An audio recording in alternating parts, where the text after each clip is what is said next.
Hello. I'm hoping everything is working correctly here, so let me know if not, because this was a kind of experimental setup here to try and do a desk seated position thing. So I'm actually like 15 to 20 feet away from the computer that's doing the streaming, and I have chains of USB cables going to a powered USB hub to try and keep my controllable keyboard alive here for everything. So, looks good? Okay, excellent. Because this was a slightly risky setup. So, all right. Hello there. And hello to Helen Croft, and hello, Kale Forthwind, since it's your first time chatting here. Today we're going to be trying something a little bit different. I've kind of never really wanted to stream playing games on this channel, at least not since I moved into the office. I have tried that in the past. It's just a little hard for me to feel super great about that. It's weird, I know. So I thought today we would try something different, because I did get kind of interested in this. So this is Codingame, and it's spelled concatenated with the G from coding and the G from game as one shared G, but it's kind of interesting. So the basic premise here is that you write code, and I'm writing in C++ here, and then you run your code that controls some bots, essentially, in a game, and then you have objectives that you need to hit, and your code has to control the logic for the bots. So I've been having a little bit of fun with this, and the premise of how it works is pretty interesting, and I thought it might be fun to just do that today, because I kind of wanted a lower pressure stream again here, and I was getting a little bit into this and had some ideas, so I figured we'd try that today. So yeah, if anyone has any questions, let me know. Before we get into this, I do have a couple of things to note. I've changed out the bit rewards for stuff. It is channel points, that's it. Channel point rewards. So there's now 3 channel point rewards that are custom to the server. The Byte Break one has been bumped up to 10K. I'm not totally set on that price. I might bring it down. I just figure that that's something that takes kind of a long time and interrupts the stream, that there should be a slightly higher cost to it. So that's been adjusted, there is now also one for change keyboard. And I will say that even though it says if I'm using a vintage computer, I will allow it on this stream because I think I have a way of making it work. So if anyone wants to do that, they can. And then there is one, yeah, lower pressure stream wants to code C++ publicly. I don't have a problem with that. And then the last one is 100,000 points redemption, which I know is a lot. But the idea is that you get to pick a particular subject for a whole stream to be about. So ideally, it'll be about a computer because there's usually enough individual things to talk about for a computer to make an entire stream worthwhile. But I will let's just keep it at computers for now. So, for example, actually, I just have this right over here. You could pick the Windows XP computer that I built, and that could have a stream. So that's just an example of something that you could pick. And then I would probably pick some of my own objectives or topics to go over with that computer and make there be some kind of objective for the stream, but based around that computer. So that's the idea. So those are the changes to that, and all of those are on the table, including Byte Break for this stream, just so you know. I've tried to account for everything, even though it's a slightly different location. So, all right, let's get into the coding game stuff. So I will quickly go over how all of this works, just so you guys can understand the context of what is going on, because it is, it's something, this is new to me. This is my first time ever trying it. I've just spent a couple of days on it, and I figured it might be fun to do on stream. So let's take a look at what all is involved here. So this area down here is kind of the critical thing, and I'll try and zoom this in so you can see that a little better and adjust this over there. Now I bet, yeah, the Discord nonsense. It has like their Discord server up here all the time, and I'm trying to crop it out for the stream because it's a little annoying that it's there. I don't know how to get rid of it. But the way that this works is you have commands that you send over std out, and then you receive information back over std in. So I'm writing a, oh, I didn't say hello, Zolly Gamer. I have left most of their example code alone. Actually, if I switch to Python, or you can code this in Bash. Oh, that sounds brutal. If we switch to Python here, which I have not touched, this will make a little more sense. So they provide the information on the status of the game board as an stdin. Let's see, where is it? For I in range entity count. Okay, so yeah, they're taking in information on all of the entities on the board here. So input split, and it's being split, I guess, based on Bash. Now you're interested? Oh, we can look at Bash. I'm curious how they're doing the splitting of the input there. Let's see. Read. Oh, I guess Bash actually makes that pretty easy, doesn't it? Well, that's nice. Okay, so, man, that's kind of fancy. So they get information first on your base status. So on the game board, you have a base that's basically in one corner or the other. You can be positioned on either side of the board is your base. And then there are these spider monsters that are moving around, and they walk towards your base. And when they get within a certain proximity of it, then they change direction to go straight towards your base, and then they deal damage. You can take 3 points of damage. Your goal is to prevent the spiders from getting there. That's the basic logic of the game. So you get information on the location of the spiders that are around you in the beginning tiers of this. There are leagues that you're in. I'm at the Bronze League. I don't think you can get into the Silver League right now. I'm not really sure how all this works yet.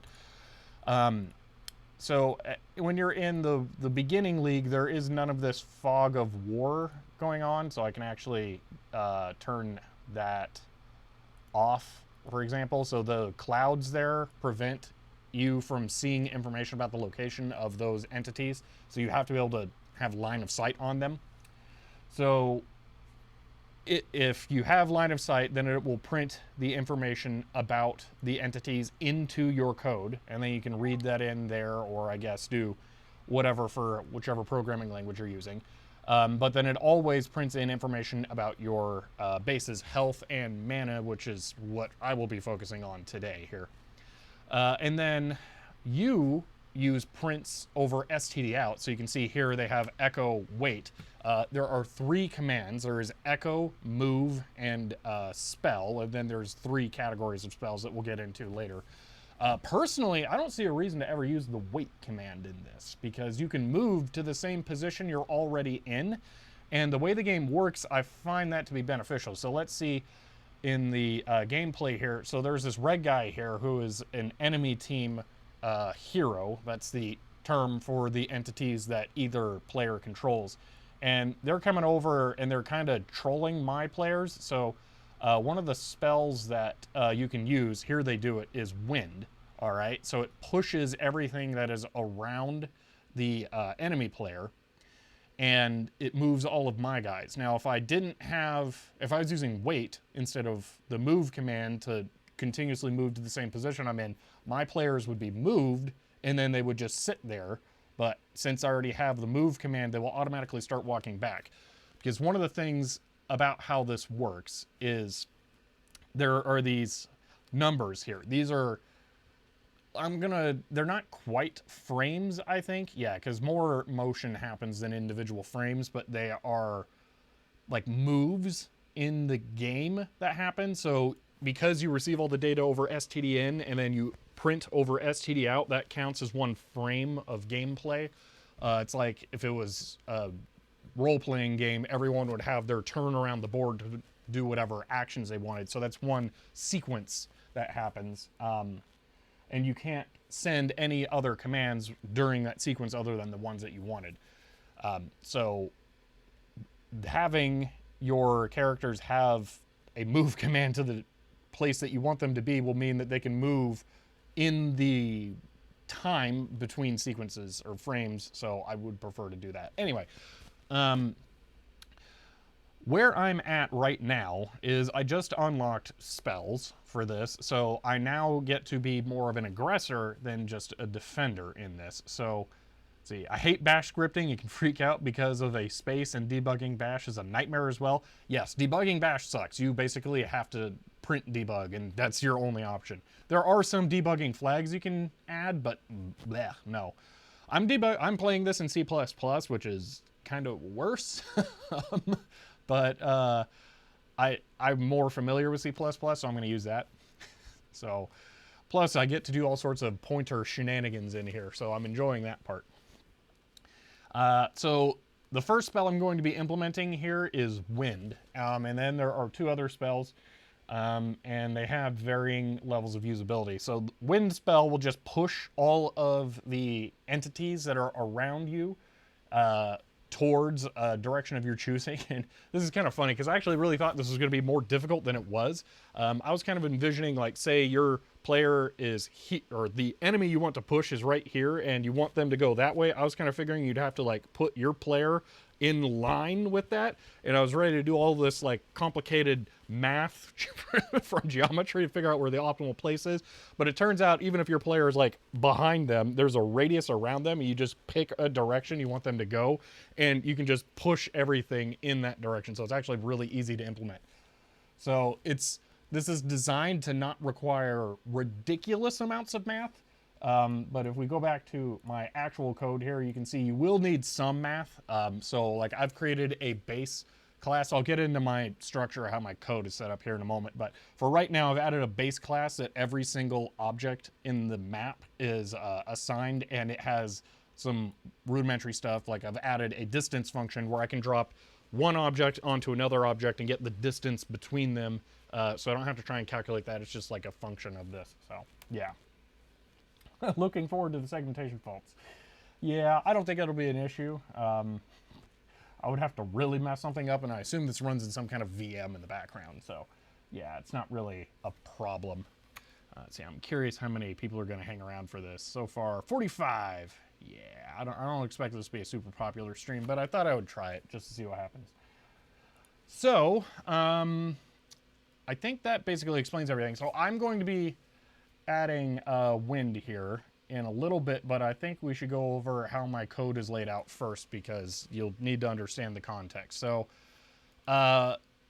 I just got into the Bronze League here, and I really haven't adjusted my code at all to handle this. So the fog of war that prevents my characters from being able to see stuff is new to me. I don't think I'm going to worry about that, though, and I'll get into that as this goes on. But my hero AI only has two things it can do. They'll stand around my player's base, and then once enemies get close enough, they'll move to attack them, and then they'll go back. And I've tried to optimize this as much as I possibly could, and it actually, I think, was worth the effort, despite not being up to the task of this yet, because now I have some really strong foundational code here. So let's go over everything. So I talked about this.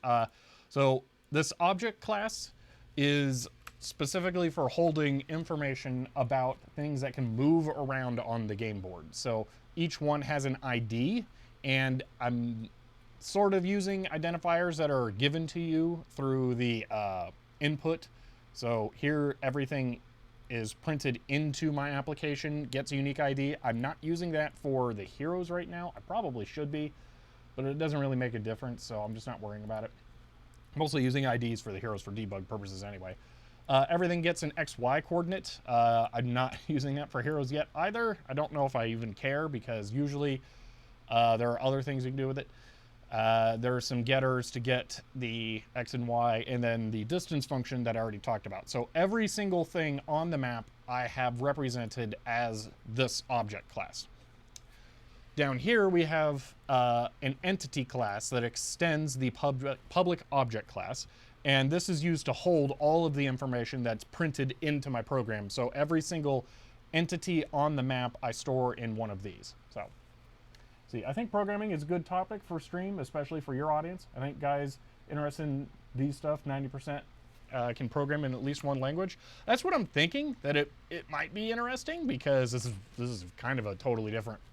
Well, I don't know. This is a very interesting application of programming. That's why I kind of wanted to stream it, because I'm finding this to be immensely enjoyable now that I'm past all of the horrible debugging parts. As much as I like pointers, I did have a couple of hours of hair pulling where I couldn't get it to work, and I actually got to a point where I said, nope, I'm done, and I was gonna just quit this altogether. But then the next day I had that, like, if I could fix this, that would be really awesome. And I actually went ahead and did it. So, so yeah, it's interesting, but it's a really fun way of applying programming practices so far, and that's why I'm enjoying it. And I'm actually at the point where I think most of my difficult programming is done, and now I'm going to be getting into the actual gameplay portion of it, which is why I think right now is a good time to stream this, because there is no, I don't think I'm going to be encountering any frustrating hair pulling stuff. I just get to put pure game logic into code form and see how that works with where I'm at. So that's what I'm thinking. So anyway, going back to this, the entity class here holds information about all of the entities that the game prints to into my program. I am holding information about the hero players, but I'm not using that for controlling the heroes yet. I don't know if I'm going to bother. It kind of doesn't matter, but I will probably want that for determining if they're shielded, which is another spell that I haven't gotten into yet, but that's a later thing here.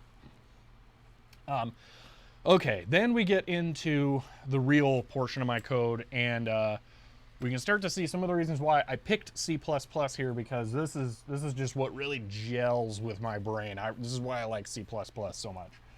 So I'm extending the object class again, which means that they inherit the 2D functions, so they can do distance calculations from other entities. I should probably change them over to the entity class since they are technically an entity, and then I will have all the other information associated with them. We might do that at the beginning here. I haven't decided yet.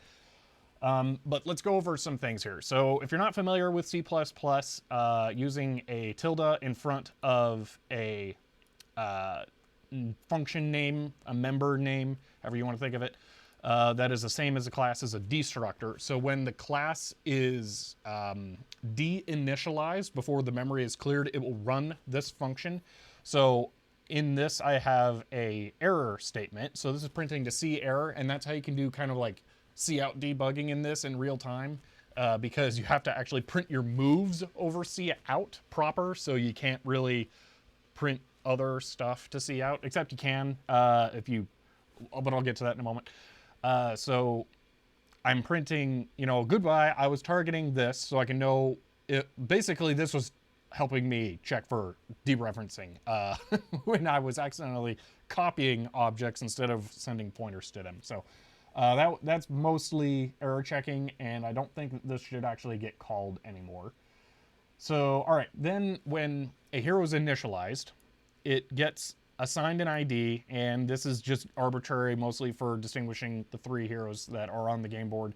And then they get an access to the pointer for the list of entities that I manage in the background.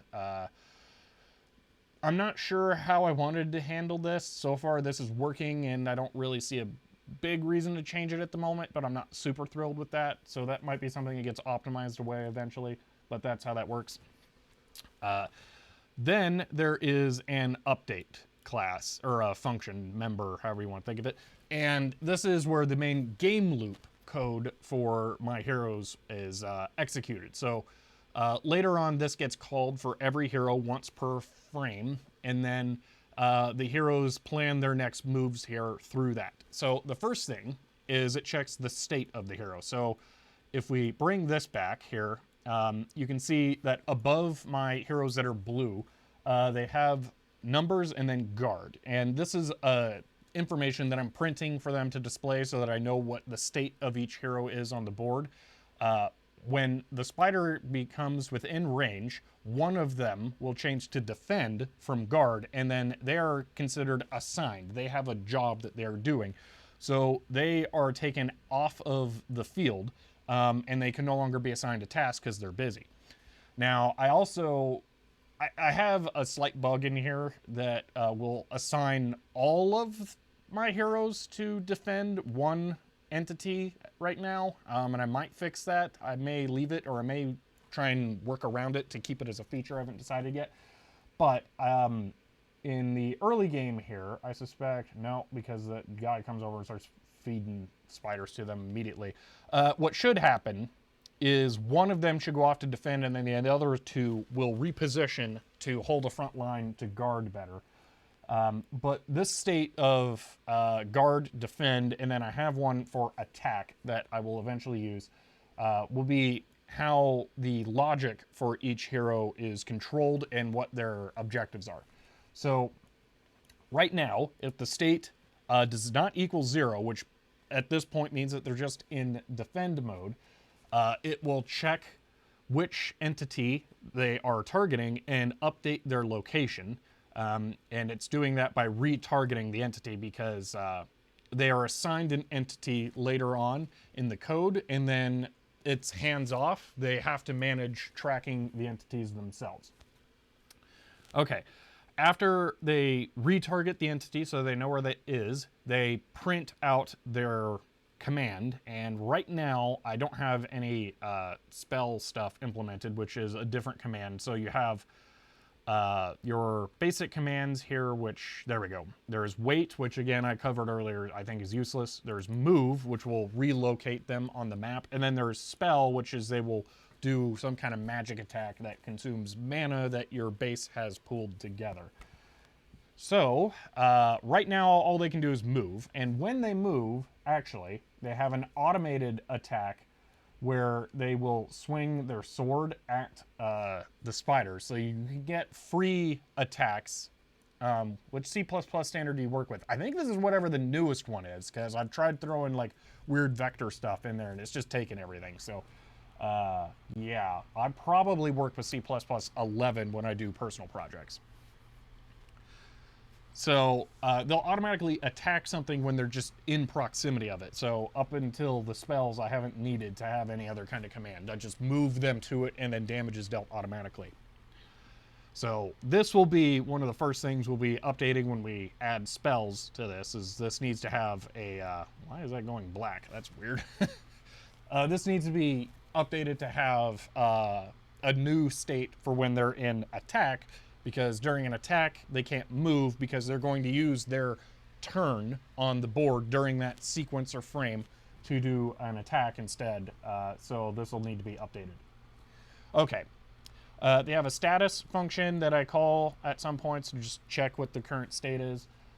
When they target an entity, all right, it can take either an actual entity object, which has all of the parameters already needed, or you can print it directly. I use direct prints because I use -1 to represent the base as an entity, and then it has special code for that. So this will have it target an entity, and depending on the type of entity, whether or not it is the base or another one, it changes their state. And this is going to get updated as this goes along, because each of these entity types have different varying amounts of health. So these yellow spiders are weak. They have 13 points of health. The purple spiders have 15 points of health, which means it takes longer to defeat them. And then after 100 frames of gameplay, these red spiders come in and they have 19 points of health. So it takes longer to defeat them, and when they start approaching your base, then it can have more health than you can take out, especially if there are multiple of them. So I'm going to be using the amount of health they have to determine what actions to take for each monster that comes towards the base. Set home is part of the guard logic. So as they move out from here after having defeated a spider, they have assigned home positions that are in a line in front of the base, so that no matter what, there should be a hero as close as possible to one of the monsters when they go towards the base. So that is the logic there. These are assigned later on. I'll get to that. Home is just telling the hero, your target is now base, go to your home coordinates. And then there's some getters for stuff, and some other things like I'm using to print out these state names above the heroes. I just have a vector of strings, and then I use the state as an index and print that out. It's pretty simple. Okay, the last big chunk of code and then I can stop the expository dump here at the beginning, is the Conductor Class. Okay. The Conductor Class is kind of the player, per se, that is telling each hero what to do. And this is where I would say the majority of the actual AI is happening so far, because kind of the whole point of this is you're developing an AI to play this. So it's kind of like you're playing a game of Command and Conquer, not by controlling the units, but controlling how the units are controlled. So this is kind of what this is. So the way now there's a lot of different ways you can handle this whole thing. You could write AI that just is like direct managing each hero, or you can treat one of the strategies that people have done here. Let's actually try the leaderboard here. What this will do, oh no, that won't actually work. I'll click test in arena. I'll probably see some bad AIs here in a moment. I don't know why I got an achievement, whatever. One strategy people use is they will cluster all of their units together and then have them attack all at once all the time, so that they can basically have one AI. And what that does is it means that you triple your damage output. So I wouldn't be too surprised. Yeah, so here we go. This person in the red over here is having all of their characters move at once. So they basically have one set of conditions that they are doing. So their logic is easier to implement. So instead, I have this Conductor class that allows me to send individual tasks to each hero, and that's how I'm handling this. So, okay, let's go over this. The Conductor is assigned the base position. It has the number of heroes. Currently, there are 3 heroes. A breakdown here. When you start out, there's the leagues of this is new to me again, so I don't know how this normally works out with this stuff, but in this Wood League, there were 2 tiers. So tier 1 had no fog of war, so you could see all of the entities on the map, but it kind of doesn't matter. And what you would do is you would just have to defend from the spiders directly, and then that was it. Wood League 2 added the wood command, and then you would have the option to push back the spiders away from your base if you wanted to. I actually got through that without implementing wind at all, using my task assigning defending technique here. So that's why I don't have any spells implemented, and I think that was probably beneficial because now I can just focus on the spells all at once. But I don't know what things are going to be added to Silver, Gold, and Legend, so I would not be surprised if they change the number of heroes that are on the board per each side. It could be variable, it could just be 4 or 5 instead of 3. And then there's no telling what else there could be. There could be 4 players on the board at once. I don't know. So I've actually tried to code everything to accept a variable number of players. So if I hard coded this to 2, it would actually just leave one of them alone off to the side. So the leading guess right now is no more changes are coming. Interesting. So they're just going to leave it exactly as is, and then it'll just be based on skill of the bot, the quality of the bot, as to who gets into the upcoming leagues. That'll be interesting.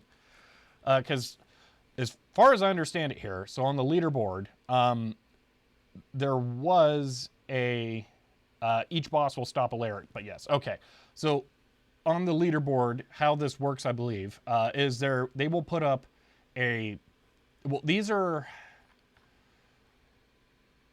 okay, let me start from scratch here. The leaderboard, I believe, is the percentage of wins for each person against all other bots that are on the leaderboard. So your bot will play against everyone else. If it wins, they get 1 point. The other person doesn't get that point.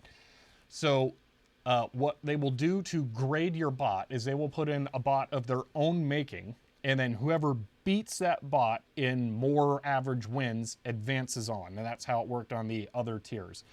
So it could be that they just make their bot higher up in the ranking, essentially. So, okay, that would make sense. But as of right now, I've already coded it to be a variable, so I'm not going to change that just in case, because it would actually be more work to hard code things at this point. So that's it'll take any number of heroes, and having it worked out this way has been slightly beneficial, because when one hero goes off to do something, the other 2 will move into position. So the middle hero will move away, and then the other 2 heroes that are still in guard will actually fill in the gap that they left. So having it be variable based on different things has worked out. So I don't know. I'll just keep going with that. All right, let's do target check. Keep going on. So this is actually a little, that comes into play a little later. I have my code slightly out of sequence. Let's go to the update loop first. Well, then it does entity check. Okay, first. So this is the main game loop. This is where the majority of the code starts. So if I go back down here, everything is set up in main, and then it gets the information each proper game loop from the game state that's printed into my program, and then it just executes the conductor update. Now I want to play this game too. You know what? I can link it somehow. I don't remember what the URL is here. Let me just my keyboard turned off. I was doing so much mouse stuff. You can get it for me, JJ. I appreciate that. JJDB210 there is actually the one who turned me onto this. They're another streamer on Twitch who have been doing this, and it's been very interesting to see. And I wasn't initially all that interested, but they sold me on it because, yeah, it's been pretty fun. Thank you. See, moderator verified. Oh, okay.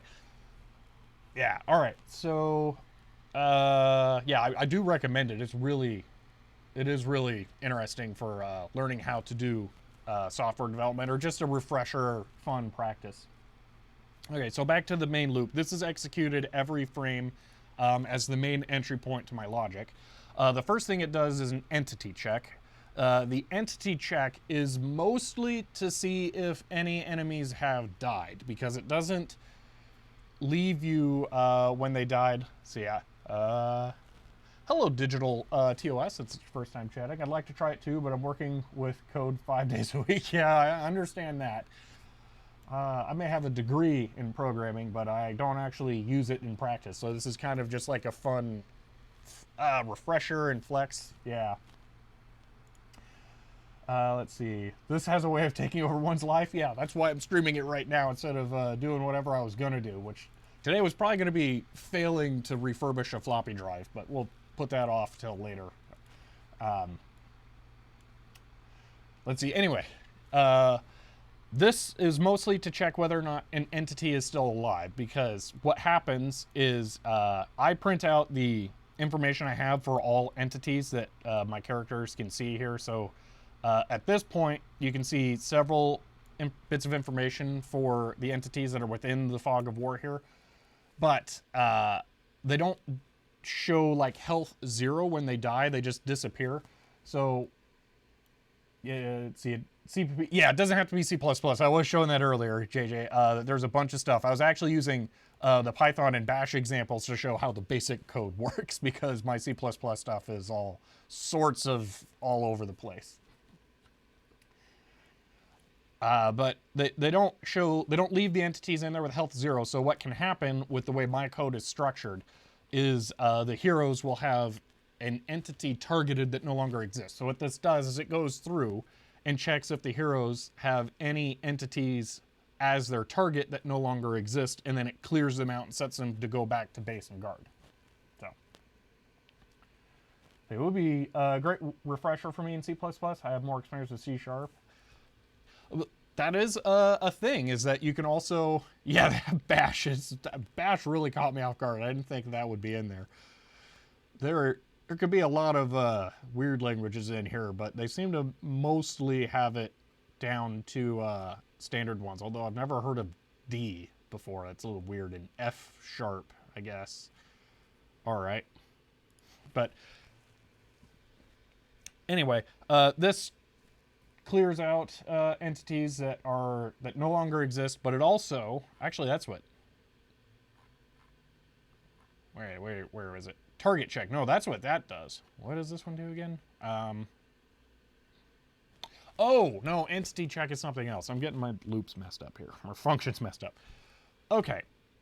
Entity check in my code goes through every entity on the map, sees which ones are a hazard for the base. So it's using 2 of the pieces of information that they provide. This is one of the main benefits of this that makes it really nice, as opposed to like starting from scratch in a game engine.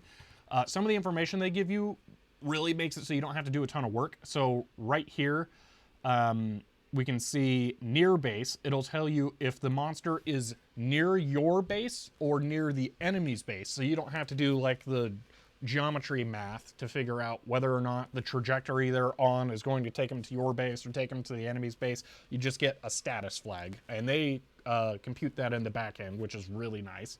And then they have the same thing here, but kind of in a different way.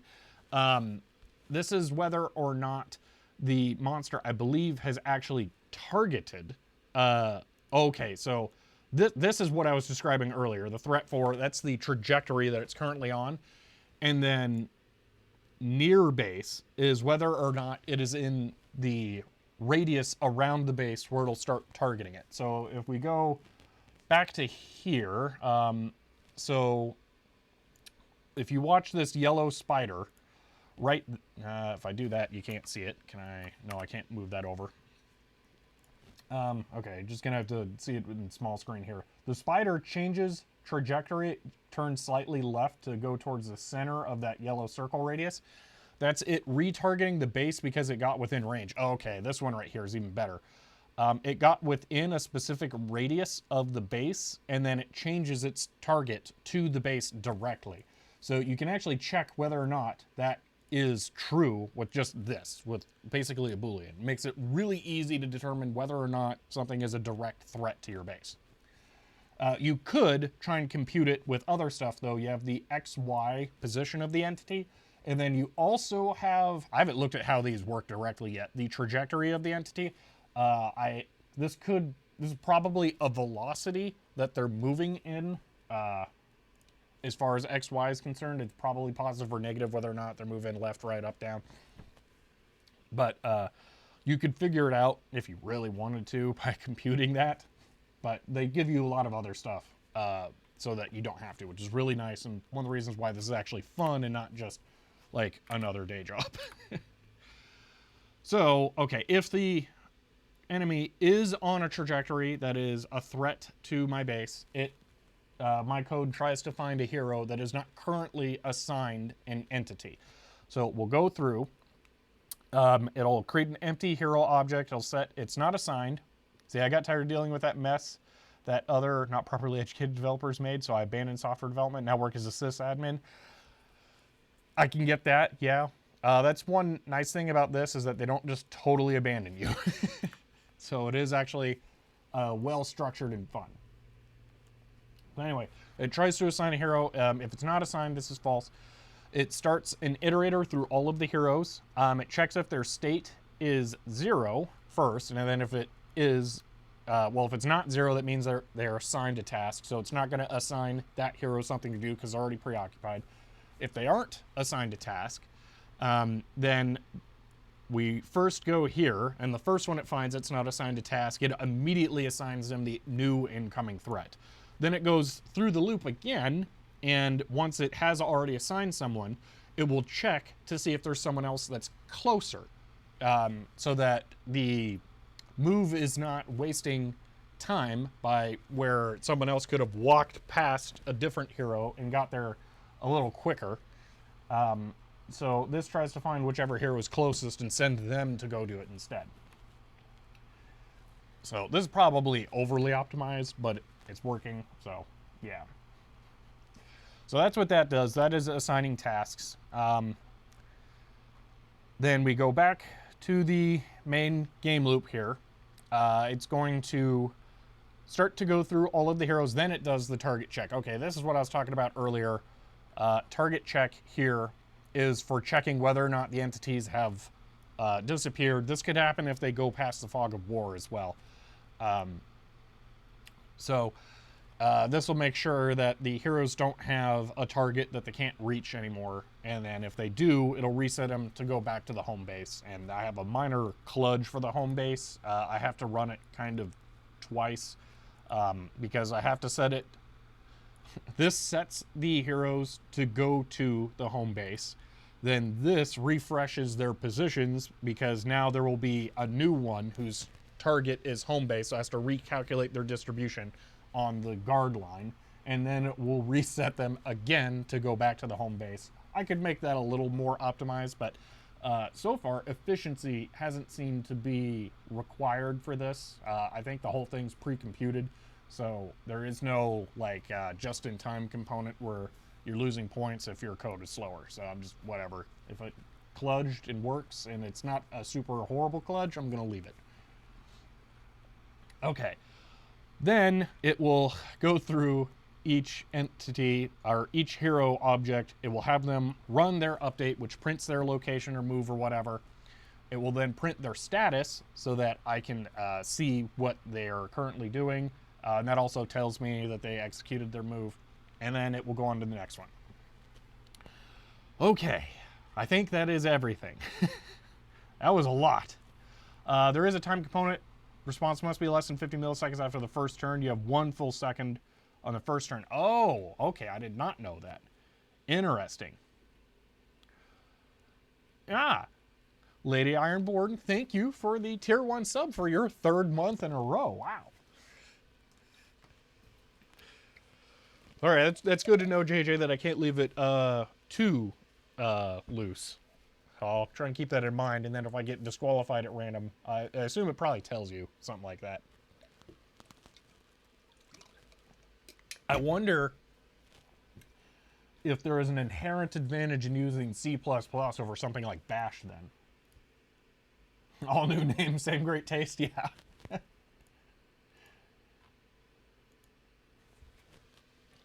I could also see potentially C++ being worse, depending on what their backend is for executing this.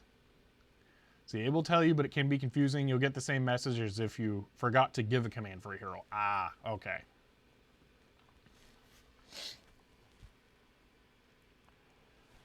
So, that is the basis for what my code is currently doing. So let's go through and take a look at what some of my objectives are here for today. So let me go through what the game does as it progresses. So when it starts out, you have these yellow spiders, and these are weak and they're pretty easy to kill, and you have 0 mana. Every time you kill one spider, you get 10 mana. Well, actually, every attack you deal to the spider gives you some mana, so killing a spider will give you the most mana, but I think this red guy might actually be over here doing 2 things.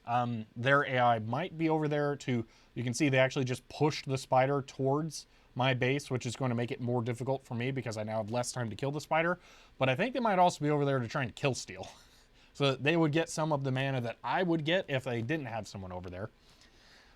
So that's something to be thinking about. But generally, these spiders are easy enough that they don't need to be worried about. But having the spoil sport over there kind of, it might change the dynamic. I haven't decided yet how I want to handle that.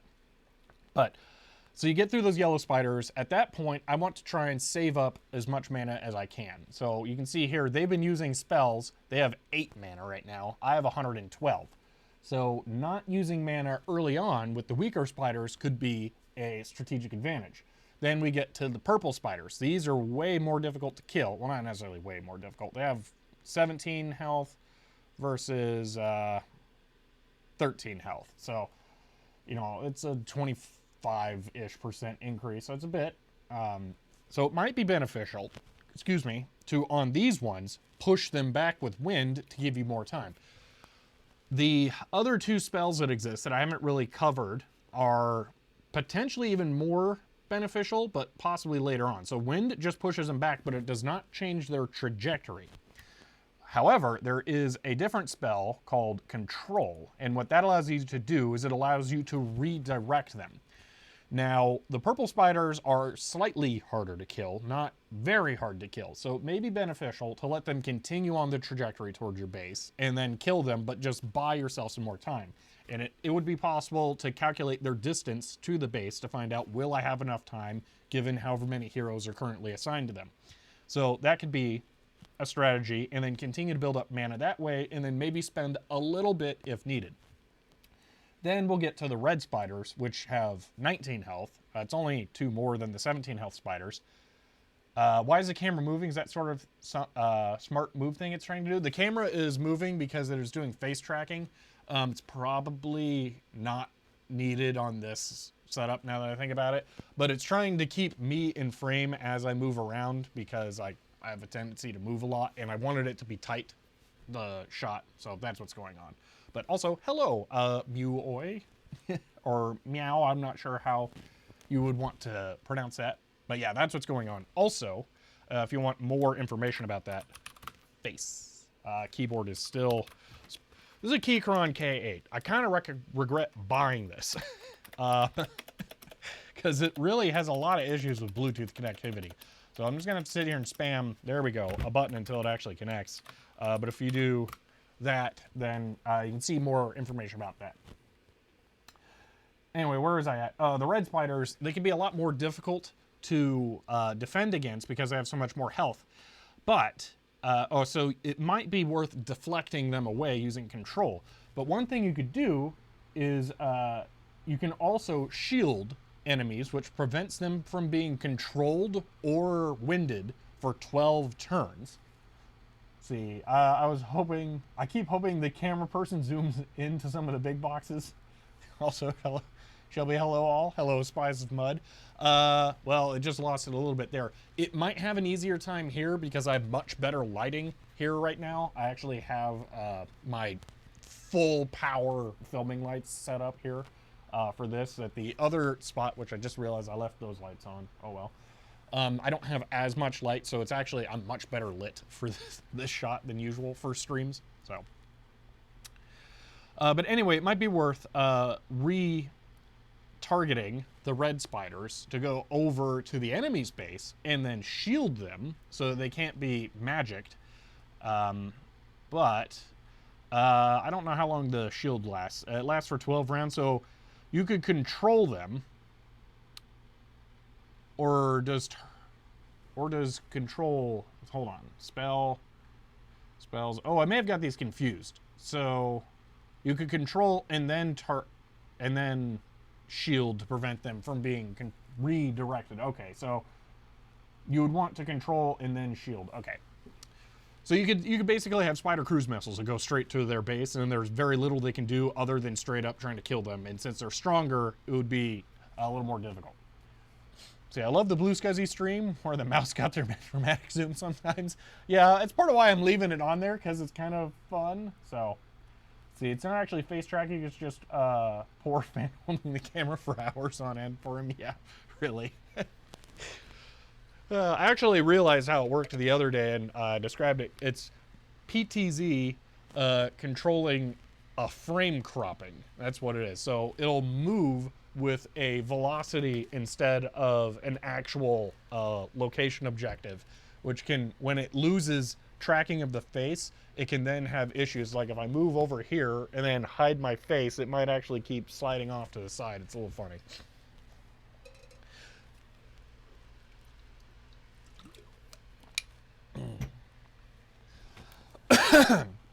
So anyway, that's what I'm kind of thinking for the strategy for using the spells is buy more time with the purple spiders if needed, and then hold on to all the mana, and then create red spider cruise missiles that go over to the other side that are hard to deflect. So that's what I'm thinking. I also have a little extra thing, but now that I know, really thought, let me reread this here. So I thought the control meant that they couldn't be recontrolled for 12 moves. Let's see.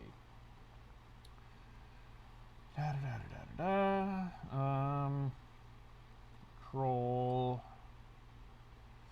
An entity is being moved from control multiple sources. It'll be average, yeah. Okay.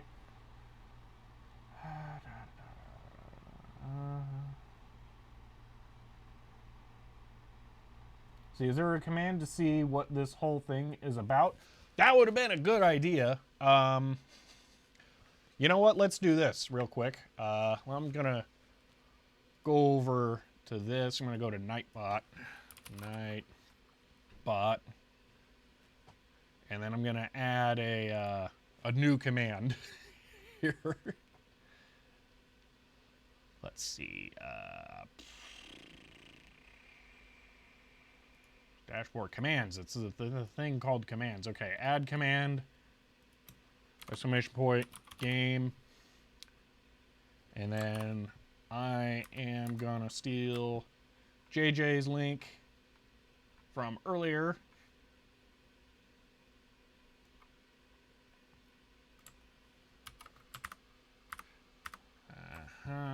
Message. Boom. Okay, submit.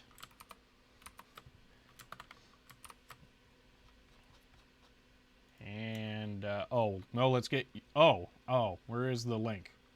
Shield protect for 12 turn stops all spells.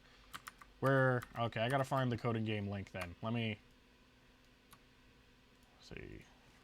Coding game, let's see, Codingame.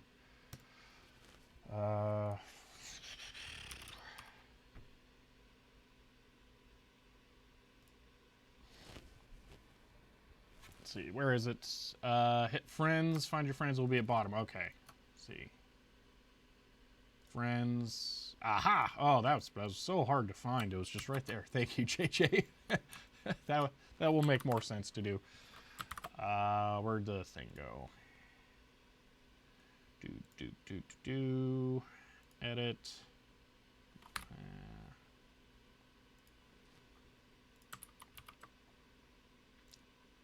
There we go.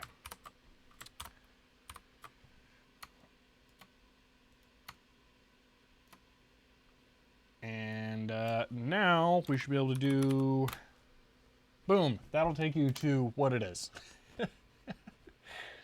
Okay. Let's see. Love that the new setup background is still essentially the same as the old one. It's very comforting. Oh, from when I had to move from the house to the office. Yeah, I tried to kind of keep it the same feel, but this is way better because it's 3D. I can actually move back here. It also means there's some depth, but I can move around. I'm not kidding.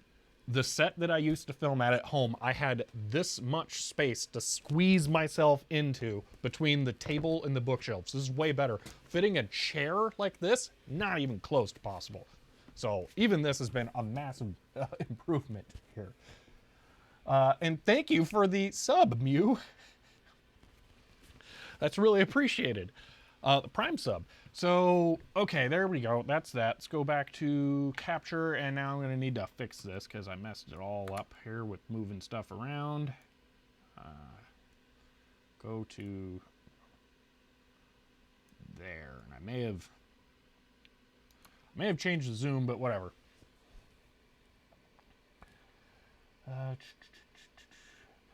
Yeah, the thing I was looking for, JJ, is I thought that control also had an effect for a longer period of time, but I guess not. Ah, dang, that changes one of the things I was trying to plan. I thought that spiders would stay under control for 12 frames as well. Excuse me. Yeah, just next turn it turns out. Oh, thank you, Chris Gore, for the tier 1 sub for 3 months in a row as well. And JJ for the 100 bits. I guess we have a hype train going now. But anyway, I thought the spiders be under control for 12 rounds, and I thought it would be really hilarious to like have the spiders move to over here and then have one hero hang out over there with them as a spider sorcerer. And control them, keeping them in one spot, and then keep a bunch of red spiders over there, and then just right at the end launch all of them all at once, rather than just deflecting them off one at a time. But that doesn't seem to be how this will work.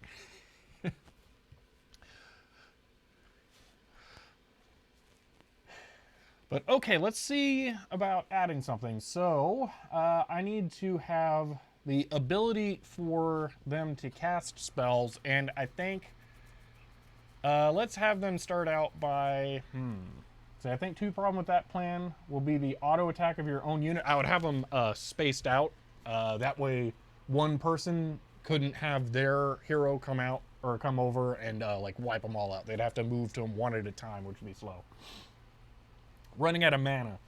Yeah, the running out of mana was going to be a problem. That I was thinking could actually be an issue. And I was trying to calculate, like, towards the end of this game, without using any mana, I have, like, 200, and this is kind of a longer game. It would take, like, what, 10 mana per 12? So to hold them all there for one 12 round, I was thinking you could have 12 spiders with 12 rounds. It would take 120 mana, which would be half of it. So it would have to be like right at the end that I would start to pull them up and then just shoot them all over. I think it could have worked, but apparently not. So I'll just go with deflecting them over as the game progresses. So let's add, what do we want to add first?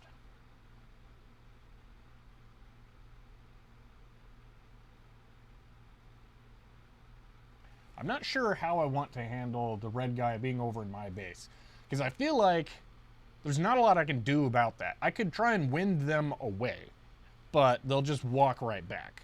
So it's just wasting mana on something that isn't really all that beneficial. What would make more sense is to program defenders to calculate the distance from where the monsters currently are to the base's center, and then wind if they need to.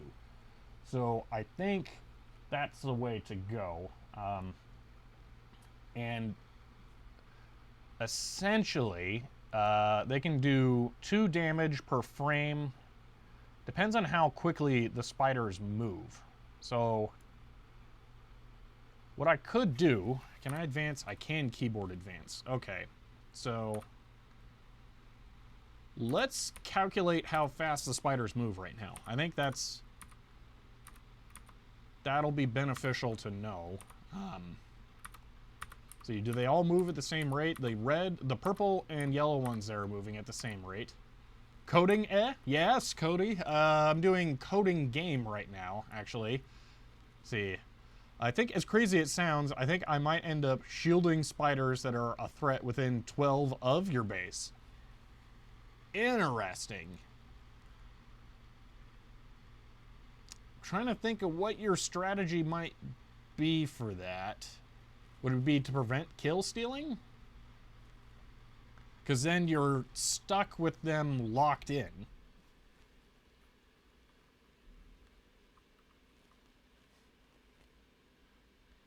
Preventing red from winding. Ah, okay. I could see that. See, I'm thinking about going the opposite way instead of the, I guess that would be a more defensive a way of handling it. I'm thinking about a more offensive one, and I'm trying to buy myself more time. Because generally, I think there's one exception here, potentially, where red manages to wind a spider in sooner. Oh, Cody, thank you for the gift sub. And that pushed us into tier 1 of the hype train. There we go. Yeah. So red managed to sneak a spider in while my guys were away, which is unusual. I think it only happens once. Yeah, once through basically the whole game. So usually, my guys are by them. So if they win them, ooh, the shield will make that interesting. If they shield them. So he did a shield there right at the end. Huh. See, put your bot up against number one, and watch it. I was wondering what number 1 would do. I didn't know you could do that. Can you just pick them to fight? Oh, okay. Maybe? Oh, no, I don't know how to do this. Did I leave? Oh, I bet I can do it over here. Delete. Add. Number 1. Play. Okay, let's see what number 1's doing.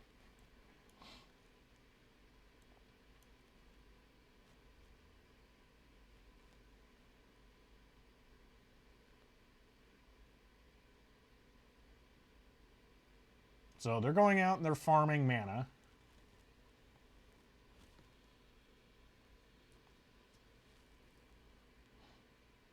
I was considering about this because for the first now 40 frames of the game here, my guys have gotten no mana at all. I was actually wondering about this because it does take a while for the spiders to just walk over. So one thing I'm considering adding here, JJ, I don't know if you're here when I commented on this. So you have yellow spiders until 40, then purple spiders show up, and then at 100, red spiders show up. So I was thinking about having different strategies per phase of the game. But anyway, I'll let this continue. So they're going out mana farming.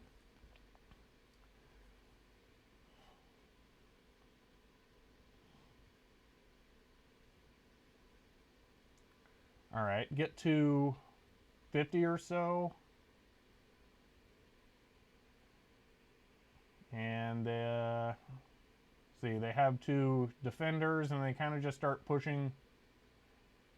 It seems like a fairly basic strategy. So they redirect your guys from being able to do stuff. So they offensively control your players away from their target.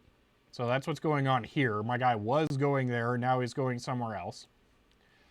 And then they try and push as many spiders as they can into your base. That makes sense.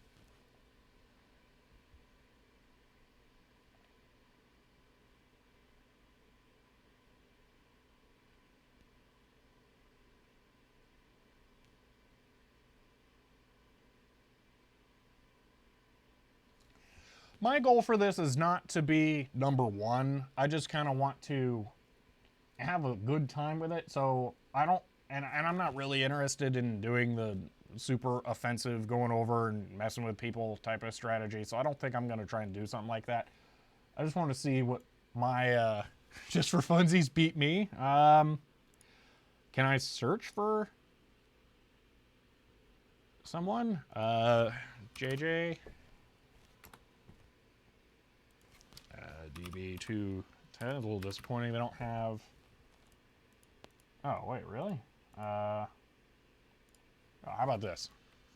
I follow, search. Come on, follow. There we go.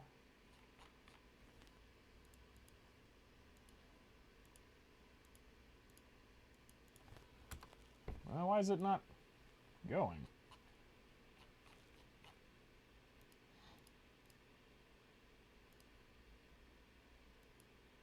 I did follow you, JJ. I don't know why it's not showing up. Weird. Man, I feel like scrolling is not the way to go here. Control F, JJ. Nope. Yeah. Oh man, it's only like 300. That would take way too long to load enough into here. I don't know where you're at. Oh, it only show 1,000 anyway.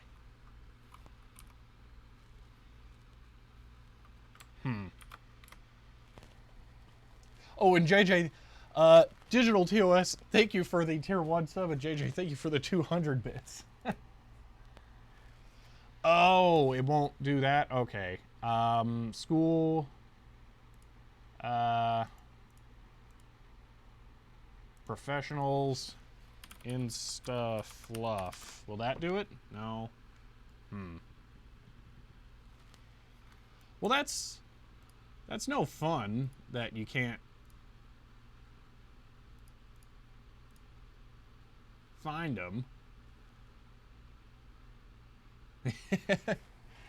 Yeah. Anyway, my main goal is just to have some fun with it, so I don't know. I don't have a set objective. But yeah, that is interesting to see that.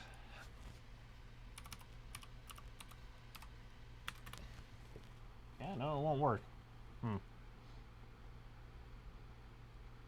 Alright. Also, if this is right, I'm the only Twitch streamer who has tagged this game on here. That's a little weird.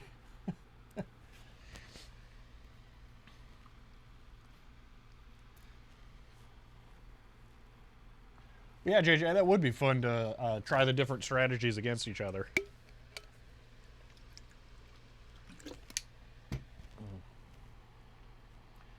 Alright, so this is basic AI. They go out, they do some mana farming, but they leave their base undefended. And then they lose because of it. So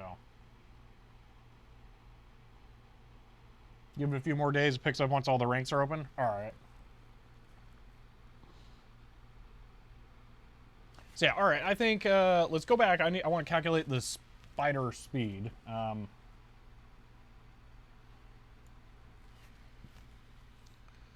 So let's go ahead and use my HP 41C here, and we will do some math. Actually, I don't know how to do the square root and powers and stuff on here. Maybe this is not the best idea. Maybe I'll just use Python, because the precedence stuff is going to be a little more complicated on there now that I think about it. Let's see. Whoops. Python 3. Okay. So you guys can't see that actually. Let me do it this way.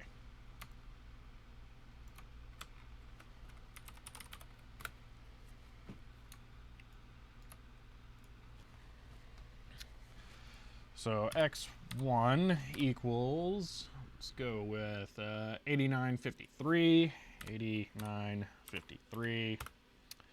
Y1 equals 1595, 1595. Let's go one frame, boom. So 8976 x2 equals 8976. And y2 equals 1994. Y2 equals 1994. Okay. So we're going to do this to the power of 0.5.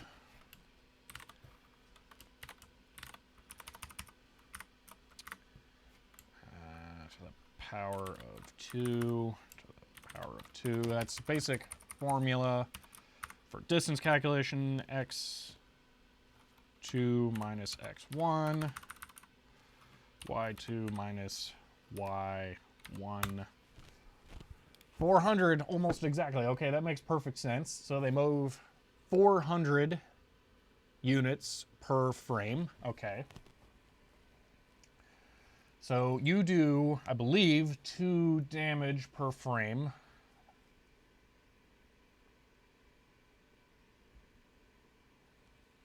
See, by the way, entities have velocity X and Y.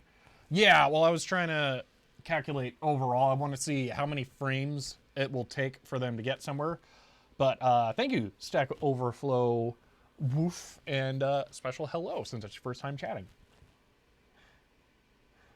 BRB Lurk, no problem. So this one has 9, and then it will get attacked once. Did it? 9. 5. Oh, I think he got hit a bunch of times. It gets hit once over here. Let's see.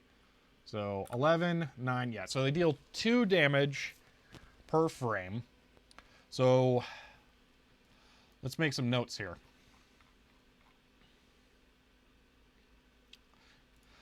This is, so what I've done is I have some notes at the top in a comment section on what I want to do. So this will be the emergency panic win function based on health of remaining and remaining enemy distance to base. So I want this to just be automatic at all times if it's not possible to defeat the enemy within the duration of time that it would take for them to get to the core of the base. I want to have the heroes wind them. So enemies, or see, let's go monsters move at 400 U per frame. Heroes damage 2 health per frame.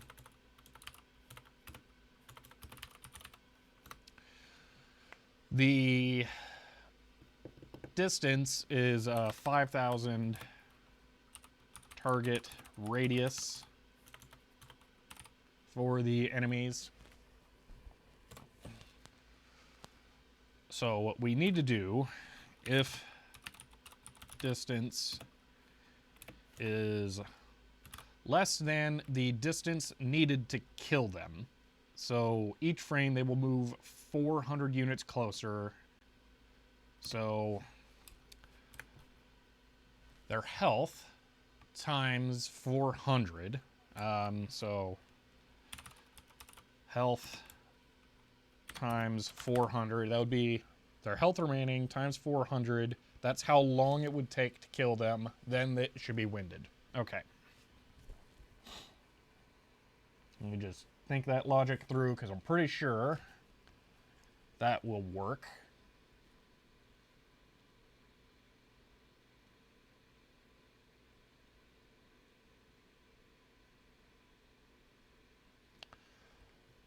Yeah, that seems sound to me. So we will add a state to defend here.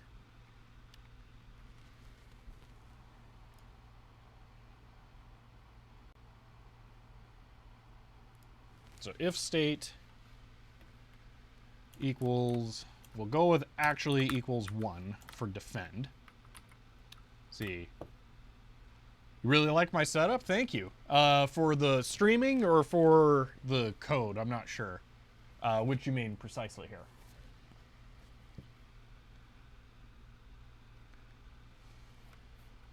Let's see, so let's add a comment before we get into this. Check if can be killed in time. Both? Thank you. Let's see. I think I saw you follow right as the stream started, so yeah, 59 minutes ago. So you've been here for the majority of it, so you've seen some of the more fun stuff that I can do here. Yeah, I've been working on the stream layout almost every single time I've started streaming. This time I actually adjusted it. Normally I have this whole chat area thing slightly larger for the capture stuff, but I made it smaller this time because there's a lot more to fit for the Codingame information. So actually, one thing it might be worth doing here is moving this over a little bit because that information is mostly useless. So also interestingly, what you can't see off to the side is I actually have the chat on screen, but I have that area cropped off. One of the benefits of having a really high resolution monitor is I can kind of use it as multi-monitor all in one. So let's see. Check if entity can be killed in time. So what I need to do is I need to get the target entity, and then I need to feed it the coordinates for the base so I can calculate the distance. Yeah. So, actually, you know what? That can go, since I'm already doing that here.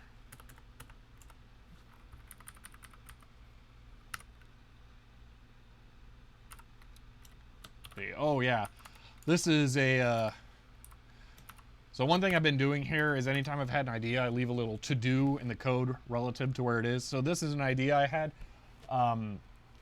Because the heroes target one monster in particular, they might miss out. So in this example, right here, there are two spiders that are really close to each other. If my hero split the difference between where they were, they could actually damage both of them at once instead of only the one being damaged. So I'm thinking it might actually be worthwhile to, when they have one targeted, check and see if there's another one nearby that they could average the distance between to deal even more damage.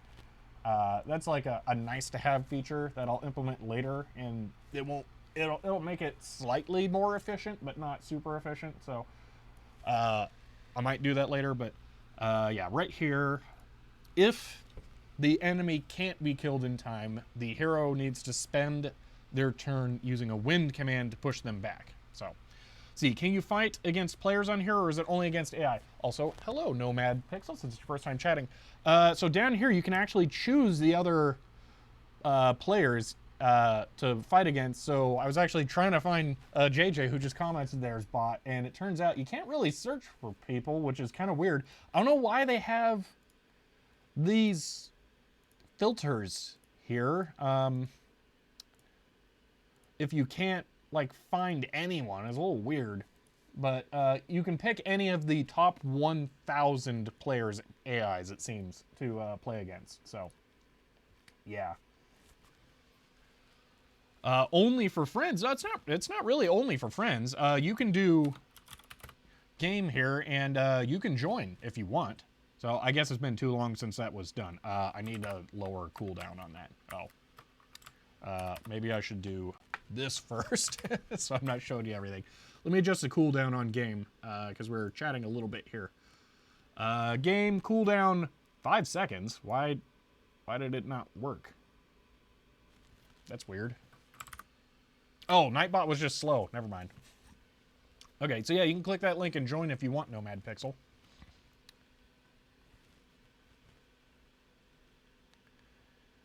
Okay, check if it can be killed in time. So I have the entity. So, okay, distance, health. If entity. This is one thing that sucks about this. We're actually, I think this is our first real line of code we have started writing. And how long have I been live? An hour and 20 minutes. That's insane. Okay.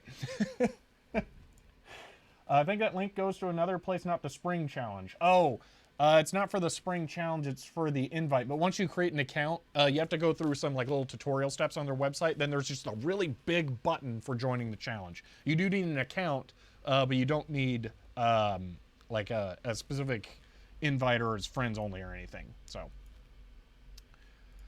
but all right. So entity dot distance. Oh, the hero doesn't know where the base is, I think. I should probably have them know that.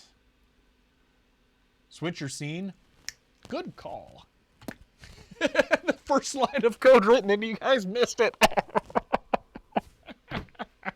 Oh, that's hilarious. Oh, man. All right. Well, here's the second line of code written. Ooh.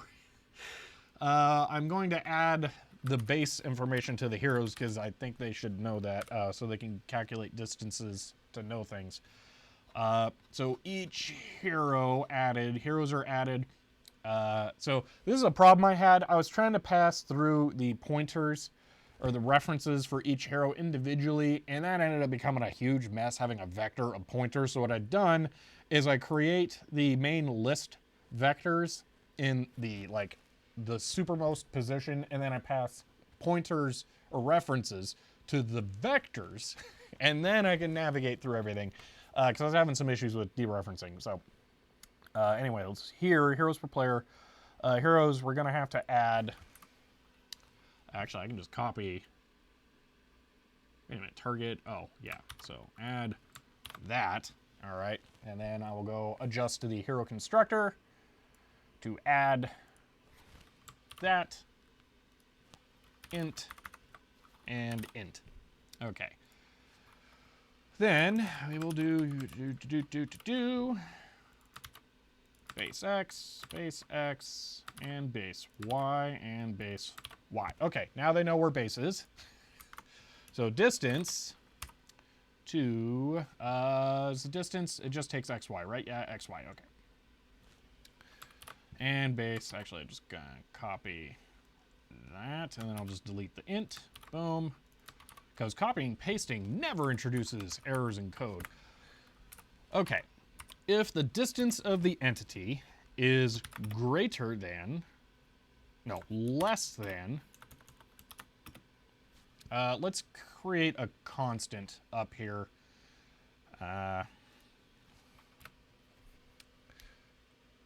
I'm so used to doing defines for these because I've done more microcontroller development than anything in C++, but I guess I can actually just do const int monster underscore speed equals 400.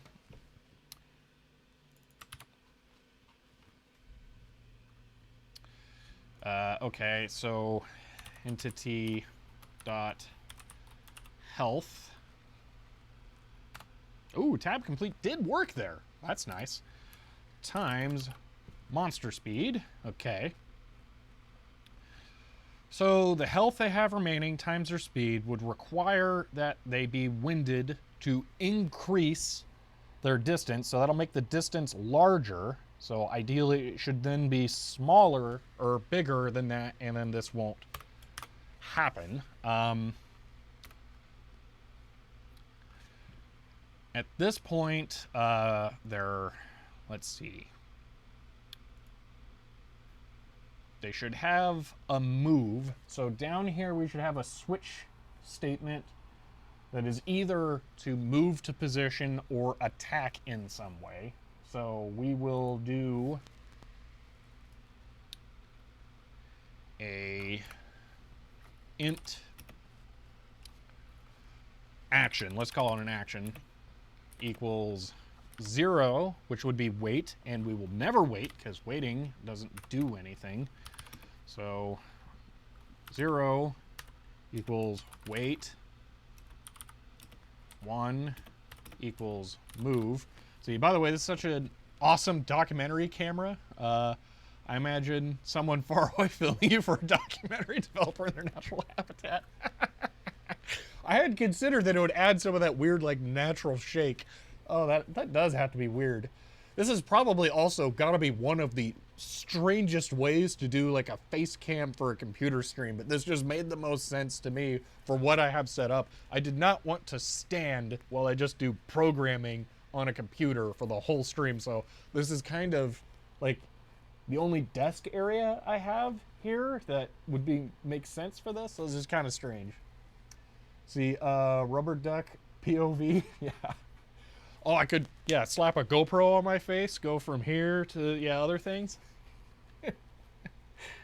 I think I actually do have a head mount for my GoPro, so that would be possible. It'd be illegible on the screen, but yeah. Let's see, I'm setting actions. Move. And, I'm gonna, so technically there's spell and then there are sub spells. I'm just gonna have each spell be its own action because I don't see a reason to distinguish them. So spell wind, and then 3 will be spell control, and then 4 will be spell shield. Okay.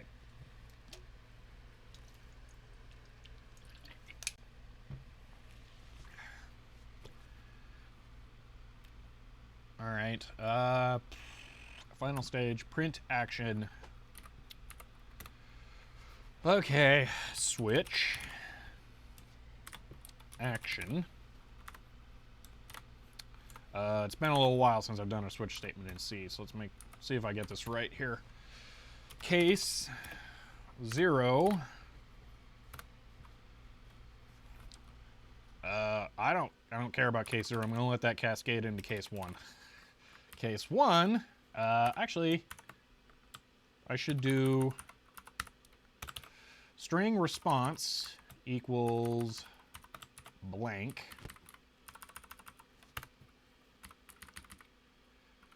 Case 1 will be this, but that's kind of, let's just type it out, response. Okay, it's on. We'll do an AI2. See you on the battlefield. Cool, Nomad. I'm glad I inspired someone to try this. I hope you have a fun time with it. I really am. It was a little bit of a headache getting past the beginning part, but yeah. See, actually soldering with a GoPro head mount might make sense. Well, you can change what the lens is on the GoPro. Maybe if it was really zoomed in, that could work. But the problem is when you're soldering, you can actually lean in so much. Like I'm looking at this key, but my forehead so far up here, it would be looking far up there. So I don't know if that would make total sense. Usually I have a separate camera and I actually have this set up. No one's redeemed a Byte Break. That's kind of my fault because I made it expensive. But in this instance, if you have the camera like right here pointed at it, then you could be closer up and then I would be soldering there. You barely can see that, I assume, but that's kind of how I do it.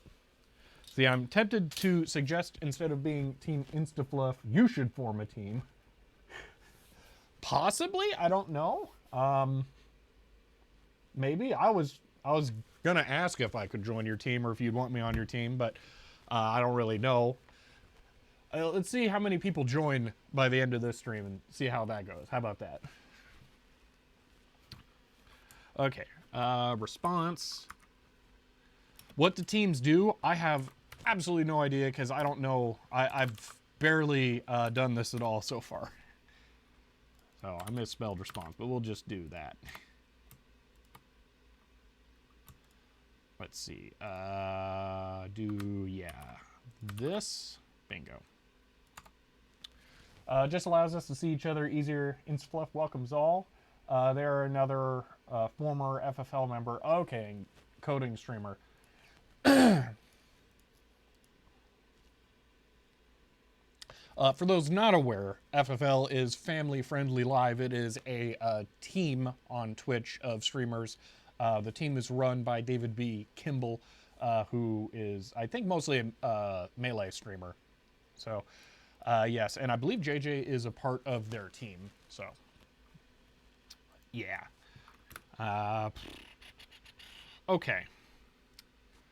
I do want this to be at the end. That will print the state. Okay, and then I will add a break. All right, and then we will have our first spell be done here. So do case 2. All right. And add a break. So do we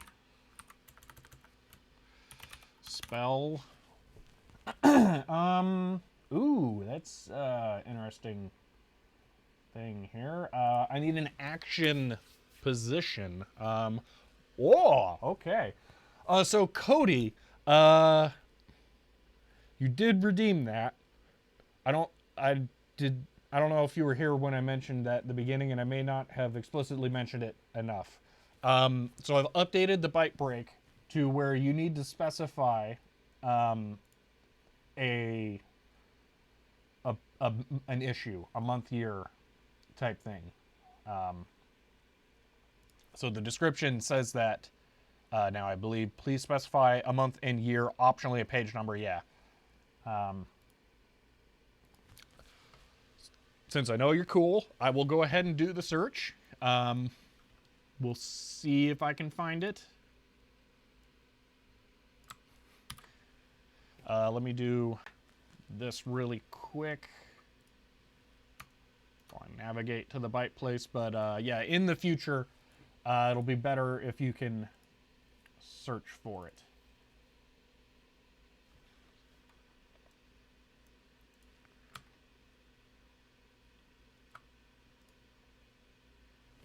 Okay, back to here.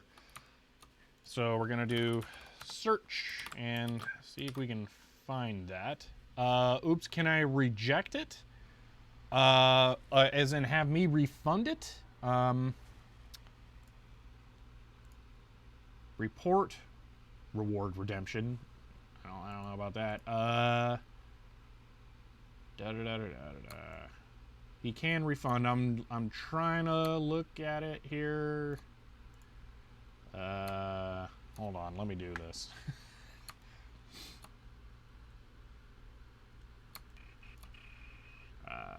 Manager chat.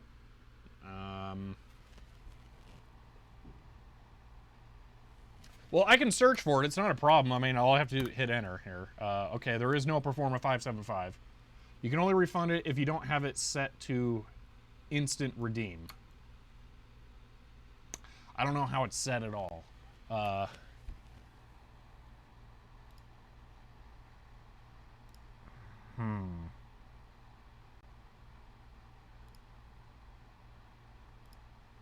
View rewards, channel points, manage, edit, massive camera lag. I can't tell if I'm dropping frames from here, but the green square is good. I have dropped actually a fair number of frames, it looks like, but I think it's stable now. So, you refunded it? Okay. Sorry about that. You're free to, again, ignore it now? Okay. Alright. Oh, that's interesting. I am curious. It has not removed it yet from the activity feed. Theoretically, someone could redeem it and then refund it, and it would still show up there, and I don't actually know that it has been refunded. Interesting. And absolutely no problem, Cody. I should have made it more explicitly known that it's been changed. But all right, let's go back to this. What am I doing? I need action XY. Int.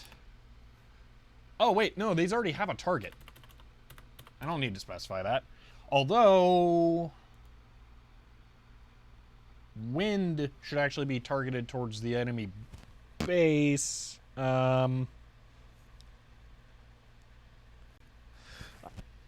Yeah, it can be assumed. The redeem still claim glitch was found today. Oh, yeah, yeah. I don't know. That's kind of strange. I don't know if maybe if I'd refresh the page, the manager on the back end, if it would go away. It's a little weird.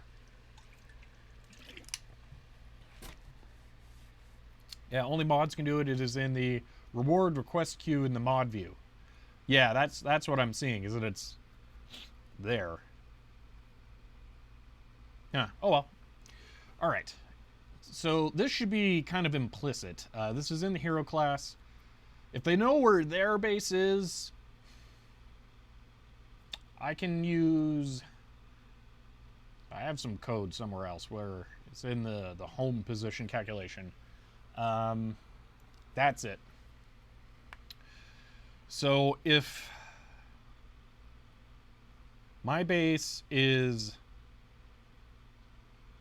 in 0, 0, then their base is in the other location. I should probably put those in as const.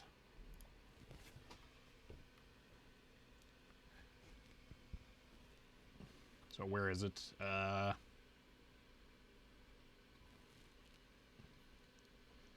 Yada, games played top right. Each base, maximum near their base. The map. First making it follow each base. Yeah, I think the base is the literal bottom corner. So if I do const int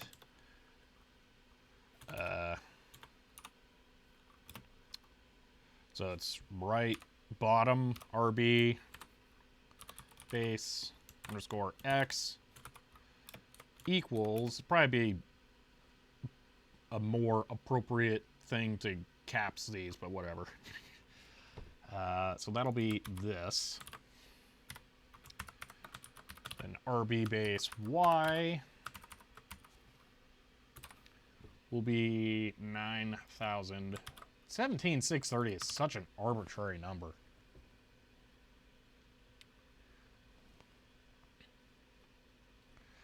Okay, so I can now use that and then a ternary operation to set the target. So let's do that. So spell wind toString if base x, hold on, no, base typing base underscore x. Okay, so this ternary operation, if it's not 0, that means I'm far, and then that means the enemy base is 0. If it is 0, that means it would be false, and then it would be the enemy base is far away. So I want to do that. And then I will use the opposite, well, not opposite, just the y variation for that one. Basically, if I'm not targeting my base, I'm targeting their base. So that should work. Actually, speaking of that should work, I think that is the full logic implemented. Oh, actually, no.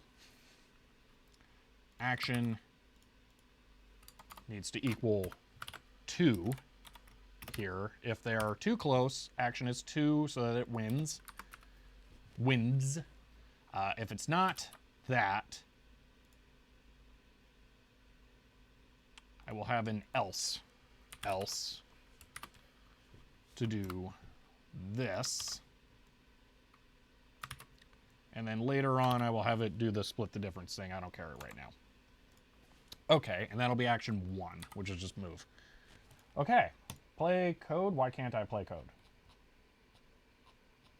Is there an error?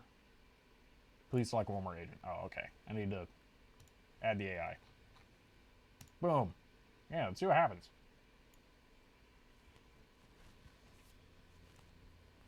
It looks like... oh, on that game I won. The previous game I won. So let's see here. Oh, I take all the damage right at the end. Okay. Okay. Why did my guy go all the way back? Okay, he was fighting one. I did not take the damage. Okay. Boom. Did I wind?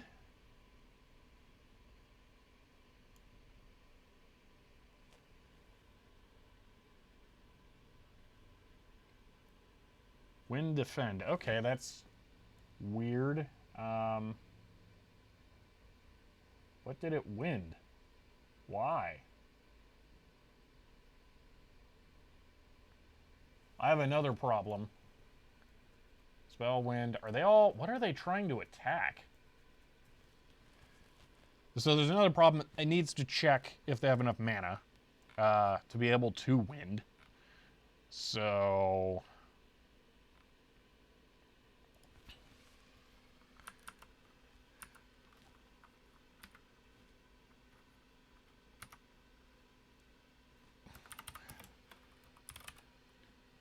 So, are you into cheese strats at all? Not really.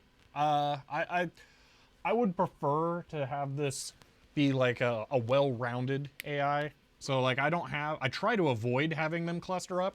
The way that to like triple the damage, the way I have it set up right now is if no other enemies come within range within 3 frames, and all of my heroes will be on that. But I don't want them just like parked in that corner and constantly winding away.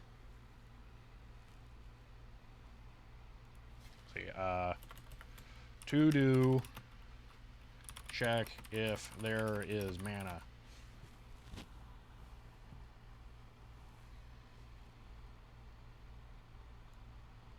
I think they're locked into trying to wind something that doesn't exist. What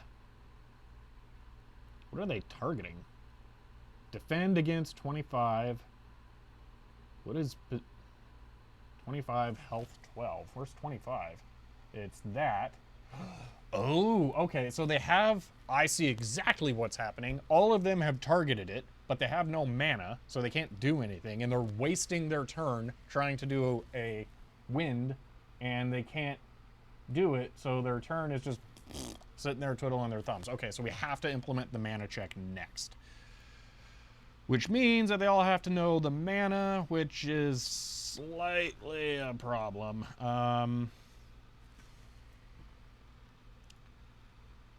Maybe I should implement a base object, because then that could hold the health and mana information. It can be derived... Actually, that would be really nice if it was derived from the object class. Yeah, let's do that. Okay. Let's do...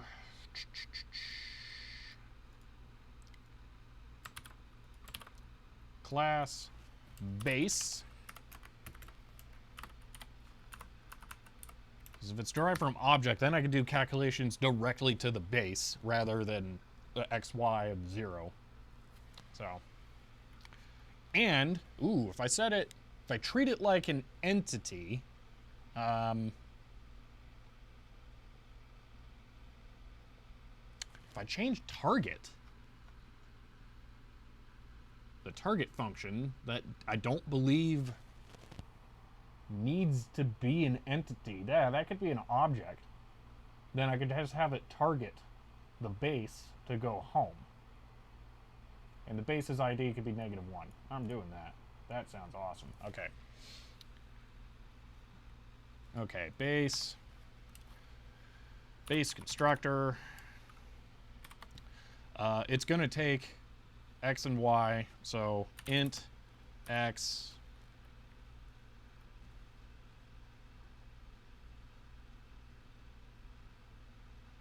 Yeah, it'll take X and Y as actual ints.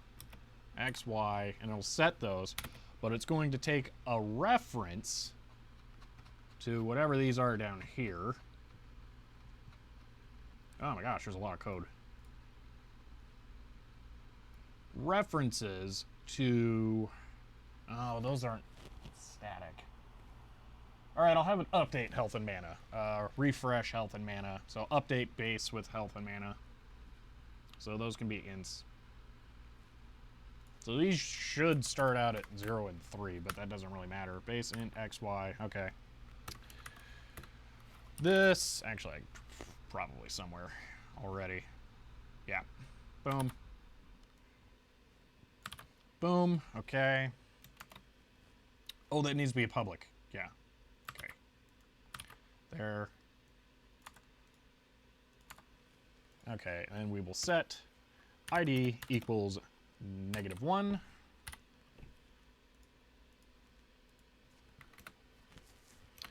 All right, then the update function for this will be void.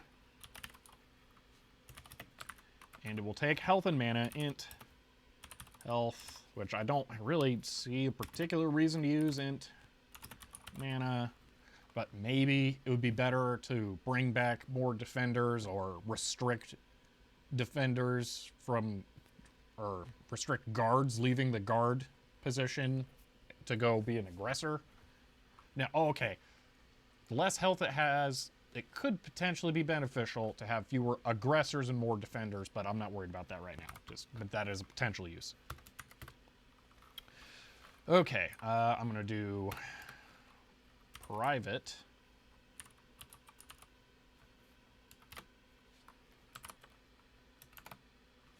Ooh.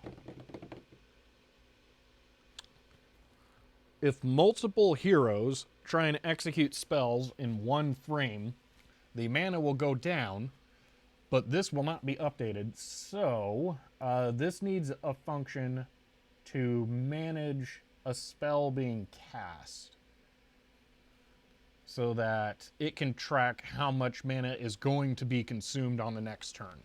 So that way all three players can't try and execute a wind spell or just a spell when there's only like 10 mana. Okay, that'll be a thing.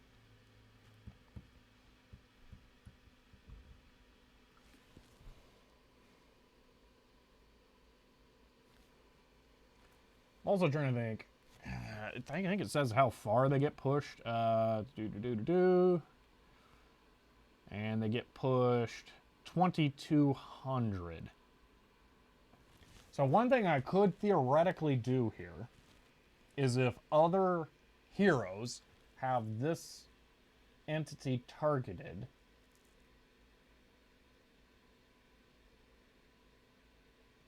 hold on.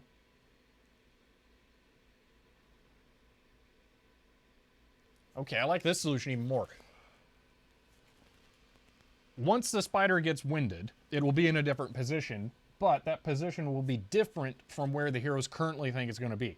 If I add their trajectory to include the wind spell, and then have the other heroes know that it's been winded. Actually, they don't even have to know that it's been winded. I could just add it into this since it's public. Then they'll automatically go to where the spider is going to be instead of where they thought it was, because on the next frame things will change. So that could be a thing. So let's see.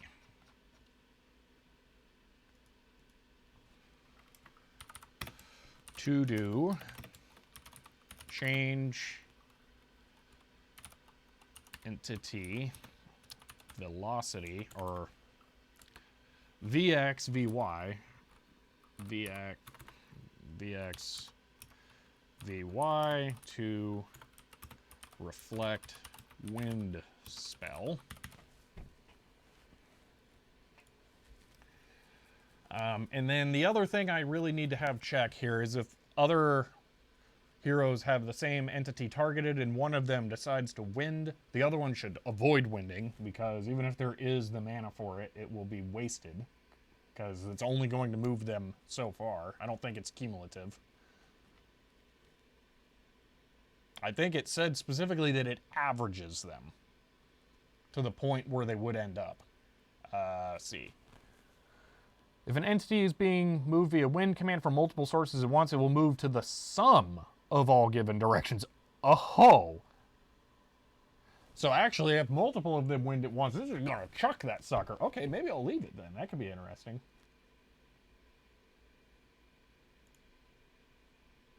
In that case, that makes this slightly easier to implement. I'm still going to have to do some annoying math to figure out its current position, and then 2200. Oh, that's like, that's gross. This is gonna suck to do, actually. And I have to use the point of the monster, the point of the enemy base, which is the direction they're being sent to, and then I'm going to have to calculate the position 2200 units away towards the enemy base, and then that'll be the location that they'll be on the next frame. But I need to get that as XY. Blah. I'm leaving that for now. That's a nice to have. We'll leave that one. But let's see. This needs to check if there is enough mana. Okay, I'm still working on the base object. Update base. This health. It does not yet have a health. Health. This mana. Okay, let's add a health and mana. Int. Health. Default is 3. I think I'm safe doing that. Int. Mana and default is 0, and I'm pretty sure I'm safe doing that. Okay. And then this needs a void spell. Does that work? 3x 2200 is 6600. Does that mean you can direct hit their base? I mean, that's what it says. Is that the average is... If an entity is being moved via a wind from multiple sources at once, it will move to the sum of all given directions. The control spell, it says it will move to an average. So they may, if their words are being chosen correctly there, you could yeet them based on that. That is the first time I've ever non-ironically used that, but I feel like that's an appropriate here. We'll test that. We'll see. I'll code a spell cost here, actually. Const int. Direction is a weird word.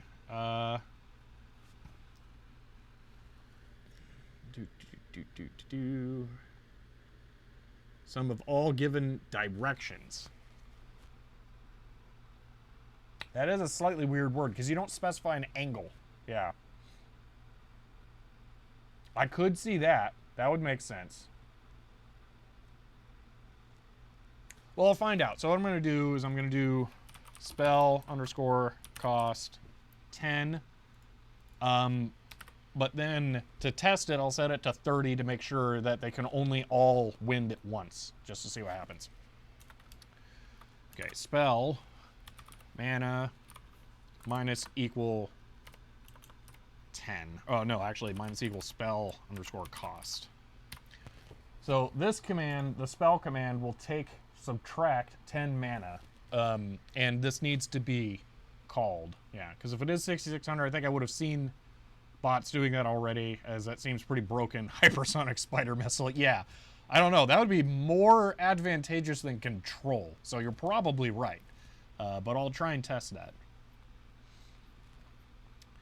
Okay, base. That all looks good. So let's make a base object down here.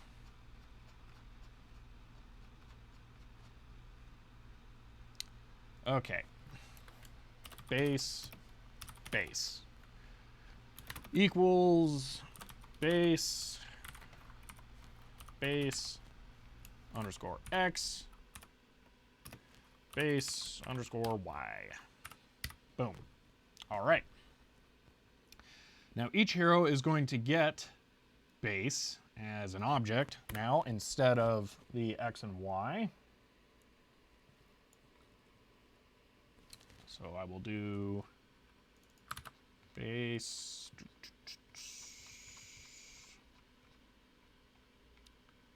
Get rid of those. Actually, let's do boom, boom. Okay, base can't equal 0. Also, that needs to be a pointer.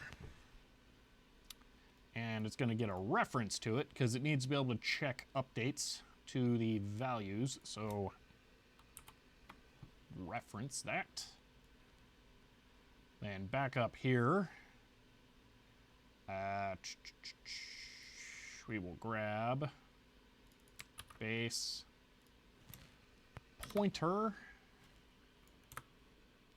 Get rid of all of that. This base will equal base, and that's good. Down here, it'll be base arrow thing to X and base arrow thing to X because it's a pointer, and there we go. Oh, wait, we got a little more down here. I could probably more efficiently utilize that base object later on, but I won't worry about that for right now. Why did I need that? For managing mana. Also, I need to have the base update the mana. So let's go do that real quick before I start managing the mana. Base yoink. Base dot update health mana. Health mana. Easy enough. Okay. Now I can go up to, where is it? This, action. Okay, so if this and that, let's wrap all of that. And mana, no, base mana is greater than spell underscore cost. Then it can go and we will run base spell. Boom, and that will update the cost. Why does this not work? Mana is a private member. I need to add a getter.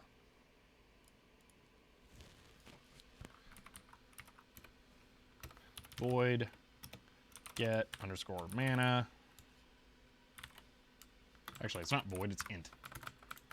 Int return mana. And done. Alrighty. Let's see. Ooh, okay, here we go. I missed something. Q001, it works. It's a gimmick strat that some people have done. Interesting. And also, hello, since it's first time chatting. I will go ahead and change to that, and I think that'll work now. Play code. Let's see what happens. That was a lot of changes all at once.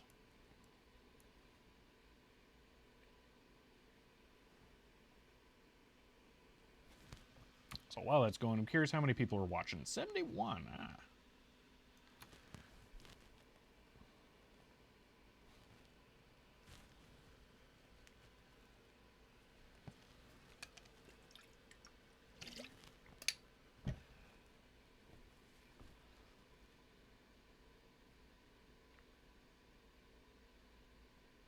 It looked like they all stood around there for a moment and tried to wind and could not. Yeah, what are they doing right there? They only have 8 mana, and then they try and wind.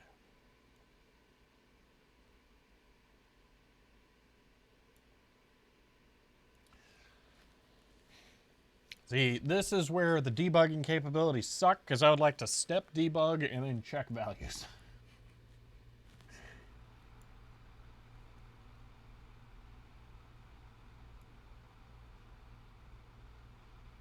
I think I'm satisfied with the targeting information or code, so I'm going to remove all of that.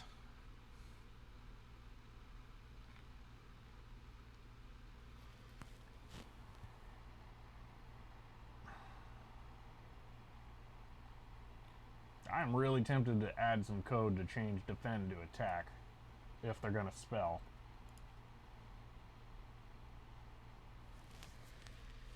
Actually, I think I could.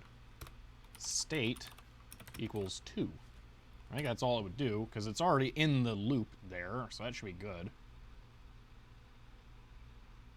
4 entities. Yeah, that'll work. And it should say attack. Replay in same conditions. Okay. So I get to 44.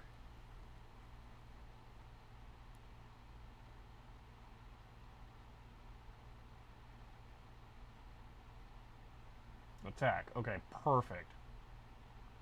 So there's 8 mana, or... Okay. It's set to attack, so 1 is trying to win. Bingo. But there's no mana, so it failed. And base mana is greater than spell cost. What? Base get mana. Okay, it's time to print mana. Let's see what we get.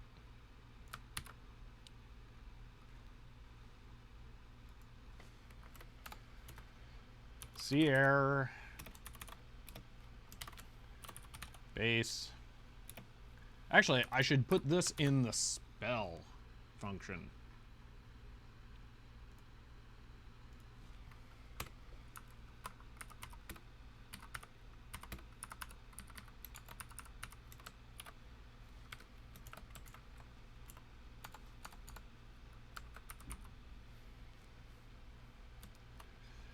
Spell update.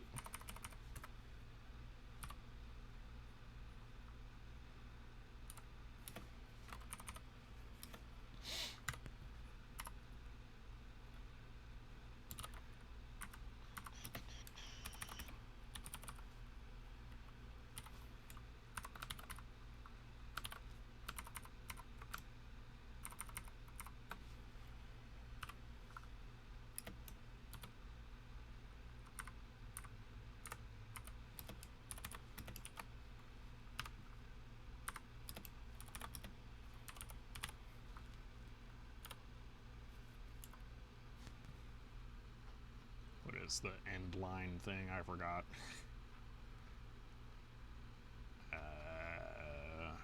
Cannon rush time? Yeah. End L. Oh, just end L. Okay.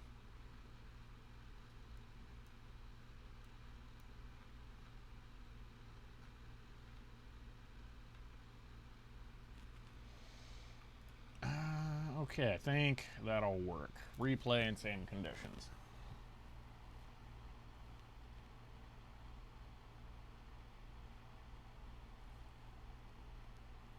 I'm guessing it's being set incorrectly somewhere. Okay. Goes to attack. Where is it? Base spell update before 50, after 42. What? Okay. Cast.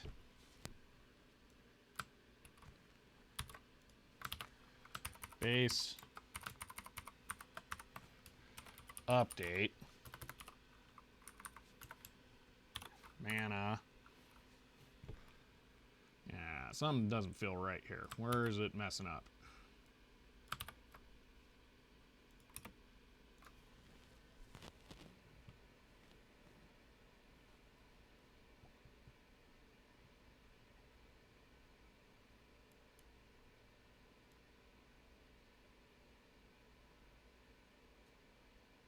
Oh, I'm reading it for the enemy.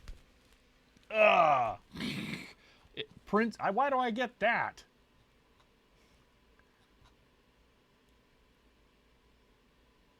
I mean, I guess. It says your base health. Am I 0 or am I 1?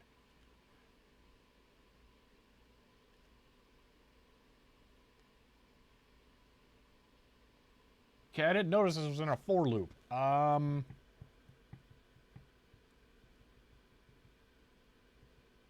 You're always 0? Okay. Well, all right. Just going to change that to 1. Note. Can change to I less than 2 if you want to track enemy base. Oh, actually, I do have to read that. Okay, no, I gotta... Because I have to clear the input. Yeah. Yeah, you don't read the input. Yeah, I know. I was realizing that. Thank you for the heads up, though. Okay, if I equals 0. Boom. Okay. Replaying same conditions. Should work a lot differently now. Oh, I lose much more quickly.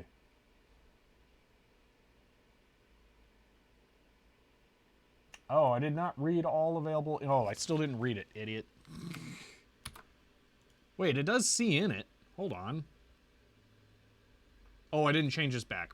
My bad.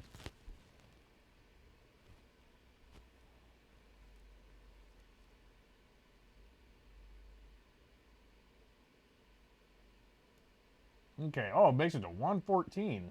All right, so at 44, he goes to defend instead of win. Perfect. And then they don't use wind.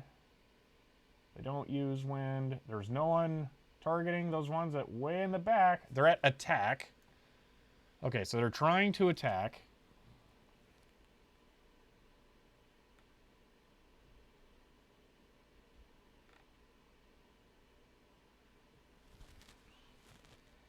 Hold on here. So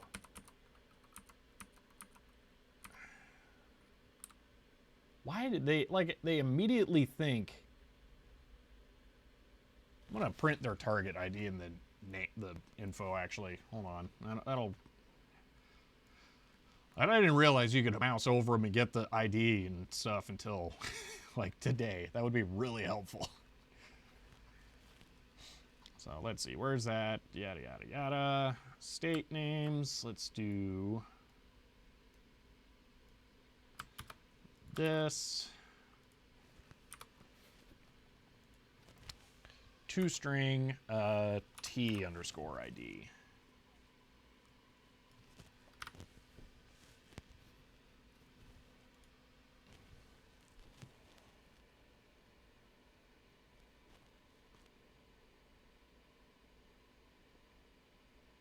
Yeah, debugging to the game field is so much better than debugging to STDR. Okay. Oh, it ellipses it. Ah, lame. All right, I'm going to have to shorthand the states.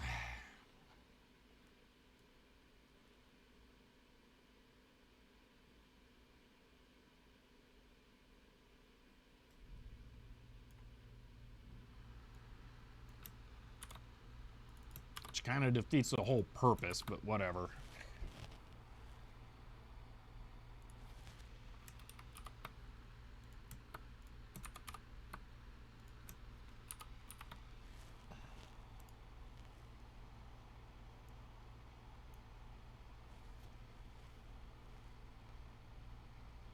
I guess I could get rid of the brackets as well. I think I'm going to have to.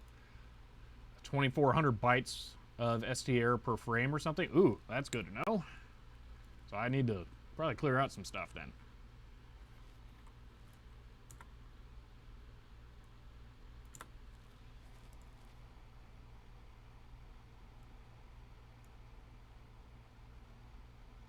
How do these commands work? Does the first command go to the hero with the lowest ID? Yeah, so Nomad Pixel. Let me go back to Bash, let's say. So here what they're doing is they're counting heroes per player. What this could also be simplified to is if we get rid of this, get rid of the loop,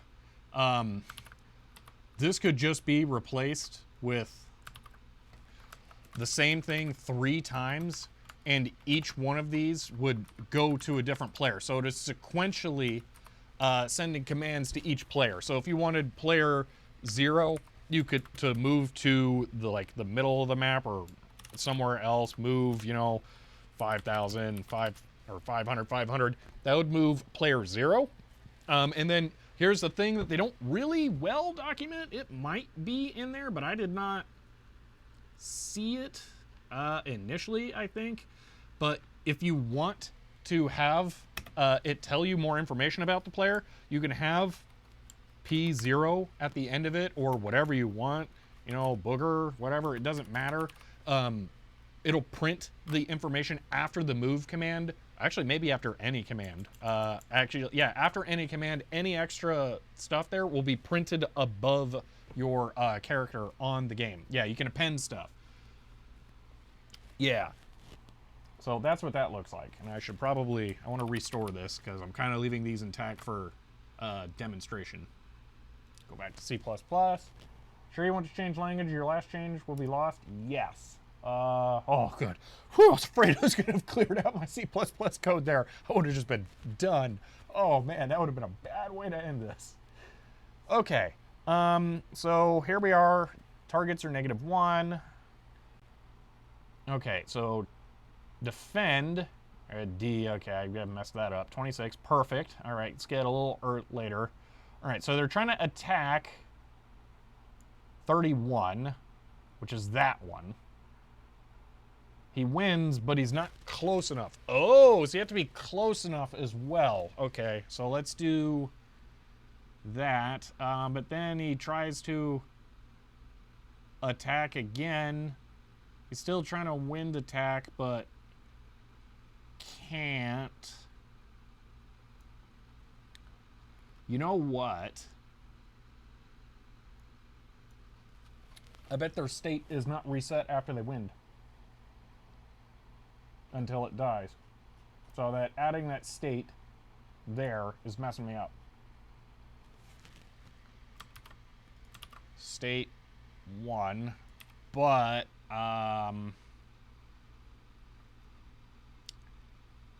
yeah. So I need to add something here. Bool panic equals false.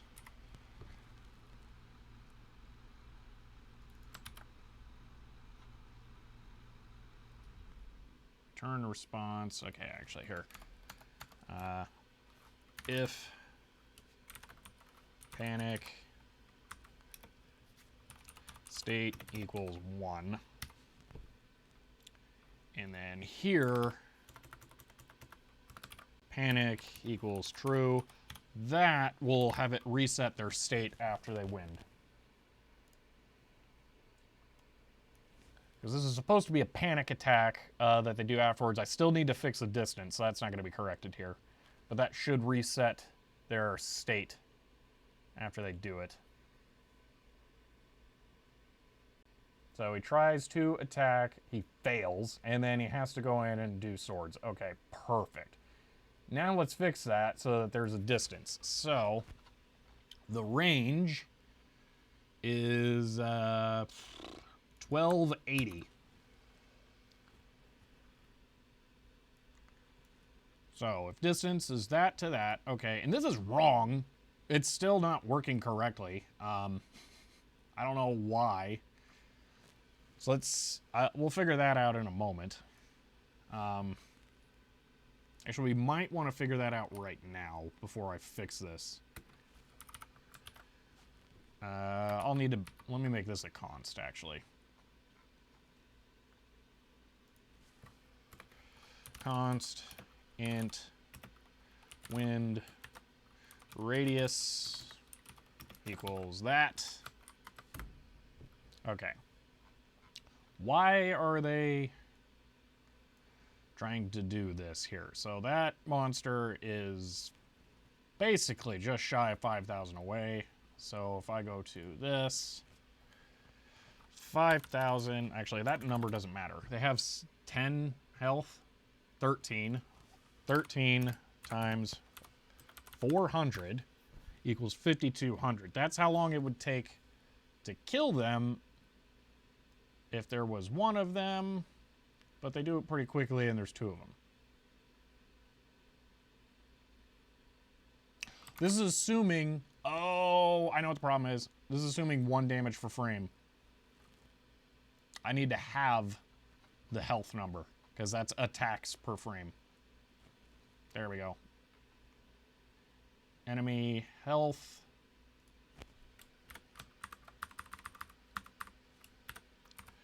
Divided by 2, and now they will attack instead of that. Let's rerun this.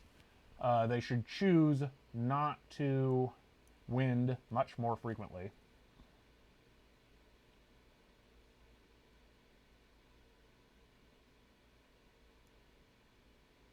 Round frame. Yeah, there they decide to move in. They attack. Perfect. Okay, so I bet they don't wind at all. No, at the beginning.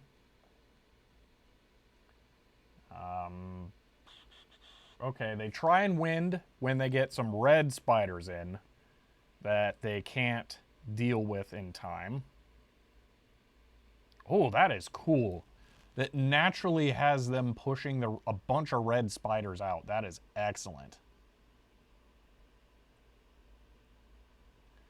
Oh, that is really slick.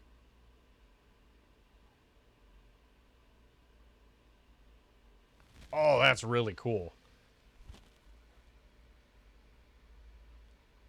Oh, that's hilarious. We had the same... Oh, that's interesting. Because we had the same amount of health, they won. Why did they win? What is wild mana?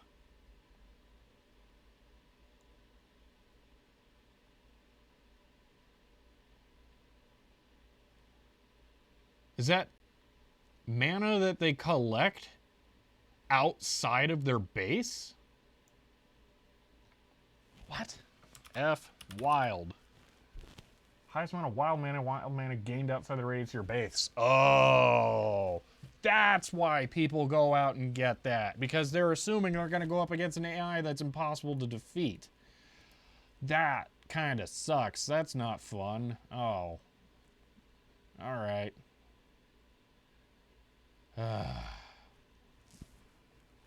Interesting. So if both can defend perfectly, neither one leaves their base. Yeah.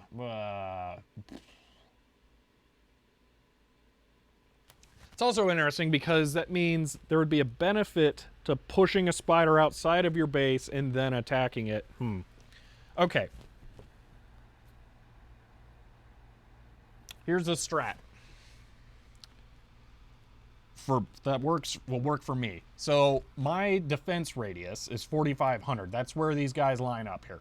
It would make sense for them to go out slightly farther and then aggress on weaker spiders for the 40 frames while they're still yellow, and then fall back to there so they can defend better.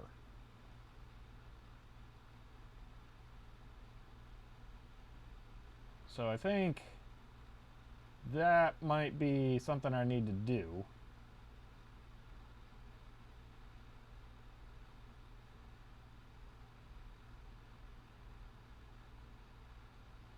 I'm going to leave that as a big note up top.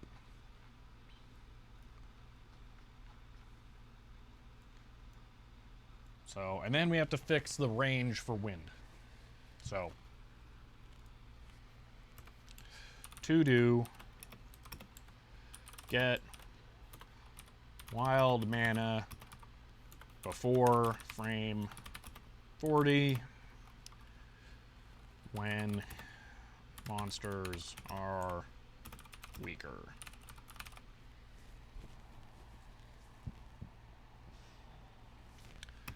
Then fall back. Okay, let's fix the range. So it's wind underscore radius, yeah. All right, I just have to check that they are close enough to it for it to actually function. That should be super duper easy for me to add with how I have this coded. If I can find it. Where is it? There we go. Okay, if the enemy is close enough to do it,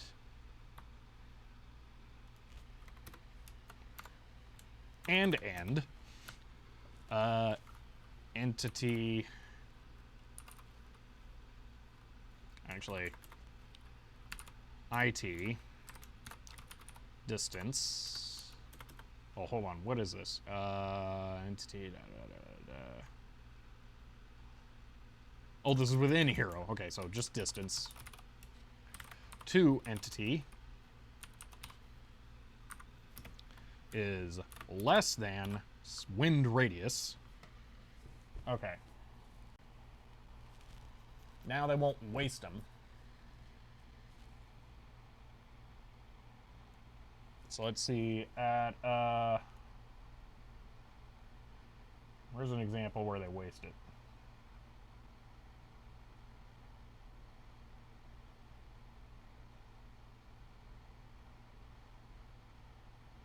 There we go. So at 132, they try to wind attack 97, which is that, but they're too far away. Okay, so let's go to frame 132 and see what happens.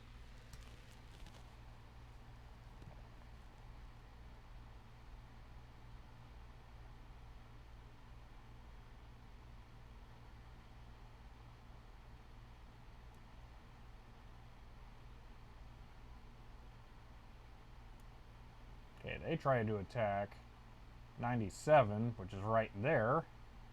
Is that close enough? It is not. Okay. So that utterly failed to work. Why?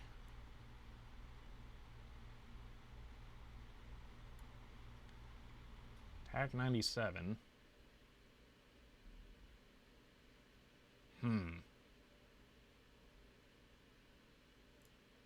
Wind radius times 0.8. This is still 132.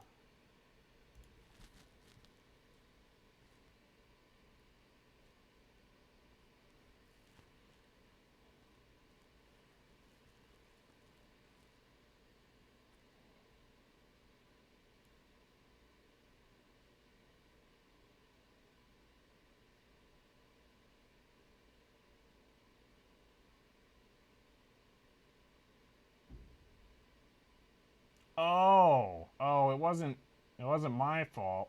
They were getting average because there's two of them. Okay. Wow. They take on a lot of spiders all at once there.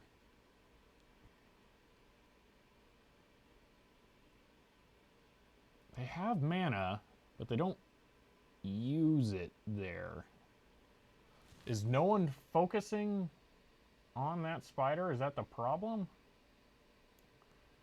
This is 91. We're going to guard, and then 91 just slips by.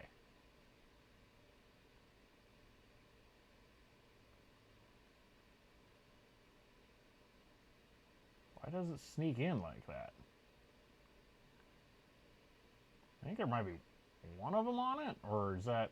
No, he's ignoring 91 entirely.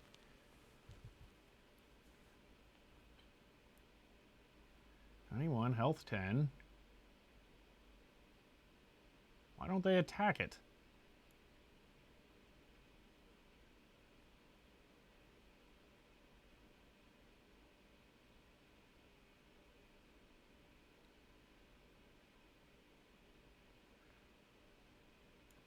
Okay, so 91 right there gets pushed in. They're all busy with other ones.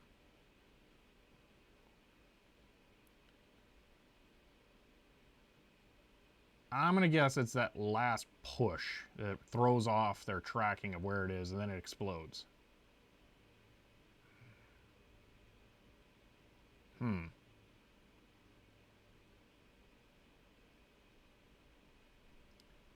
The AI loses there anyway. Interesting. That'll be a challenging one to fix.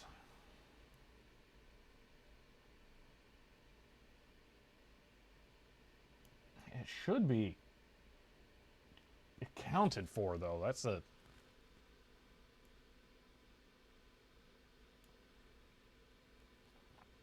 You know what? I bet it's not, and I think I know why. Distance, entity. Yeah, okay. So when it's checking who's closer, it is not taking into account their velocity, which is where they'll be on the next frame. However, when I target them, it does actually use velocity. So what I think I need to do is I think I need to add the Vx, Vy into the 2D object and then use that as part of the distance formula. But unfortunately, well, I can set it to 0. And then for things that don't move or I don't care about, it'll always be 0. Okay, let's do that. Object, Vx, Vy. Let's bring this up. Vx, Vy, default them to 0, because stuff like the base isn't going to move. 0. So, and then here.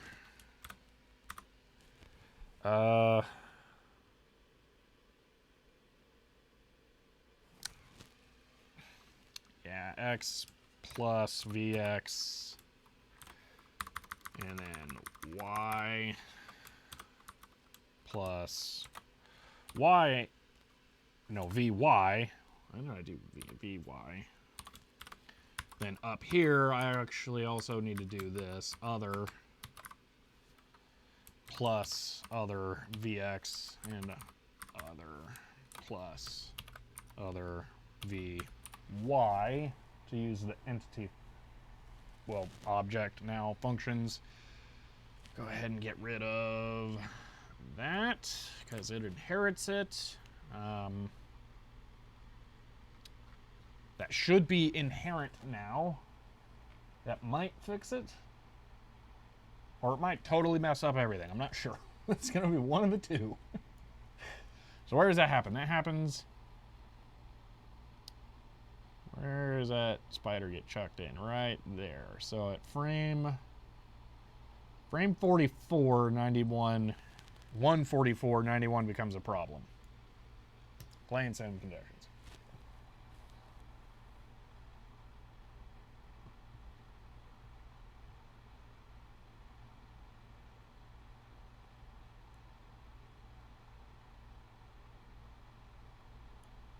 Okay, this is 110.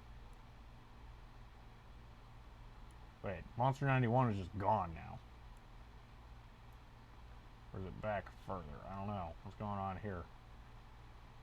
Okay, they're all going for 97. That's not going to work. At this point, at this stage in the game, they all need to distribute their attacks. They can't be allowed to take on the same enemies. So I think I need to set it up so that they will split up their efforts.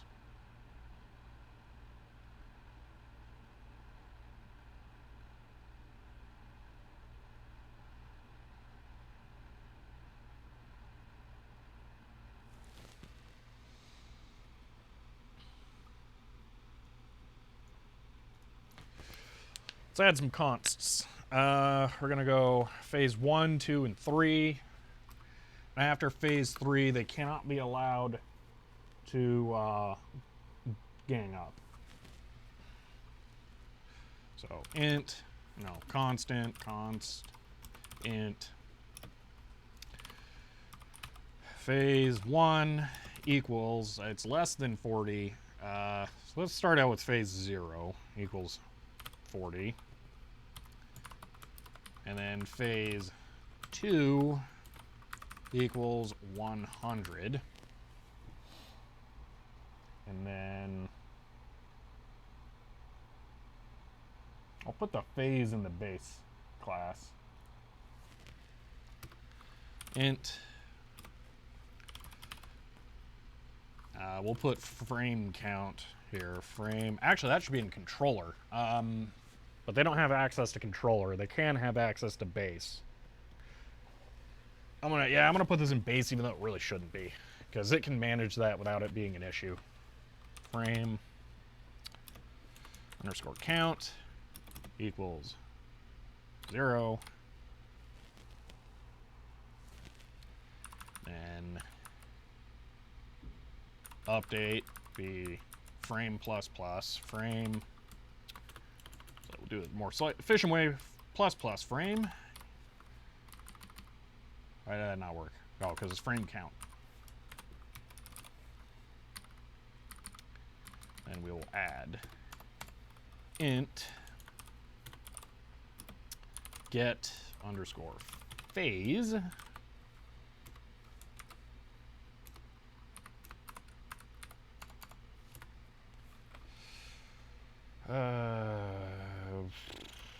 Int phase equals 0 if,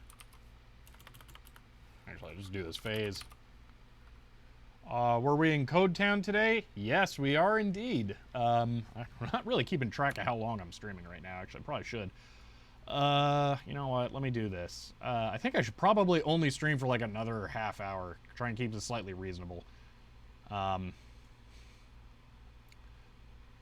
know what? I think I'm gonna do this.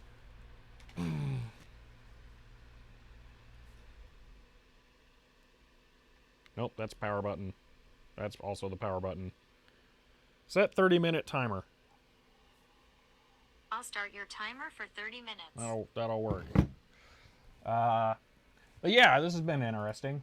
I just want to make sure I don't run super duper long here. Phase equals plus equals. We're going to go ternary again. Frame underscore count is greater than phase underscore 1. And we'll add 1, and if not, no. Question mark 1, if not 0.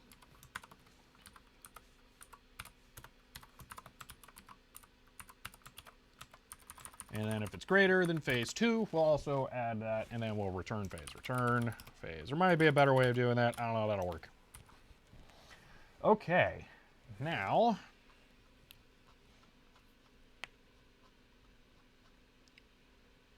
I guess it's going to be controller that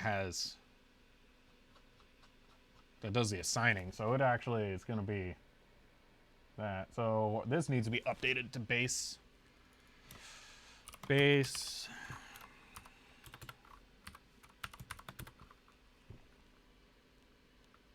that's actually a pointer. Base pointer. If frame. Yeah, I could do multiple returns like that. Yeah. All right. Hiram has a byte break. Let me finish converting this to the base object here, because that's a sticky situation to leave this in. This base equals base. Boom. And now I gotta update where it uses that. If base X.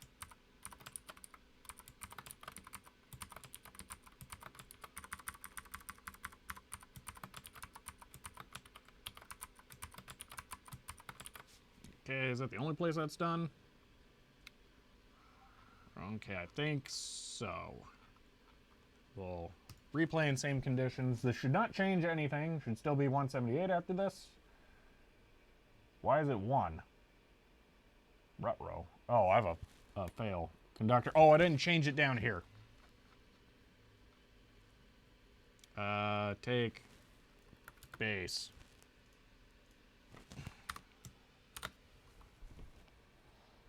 Replay in same conditions to be 178.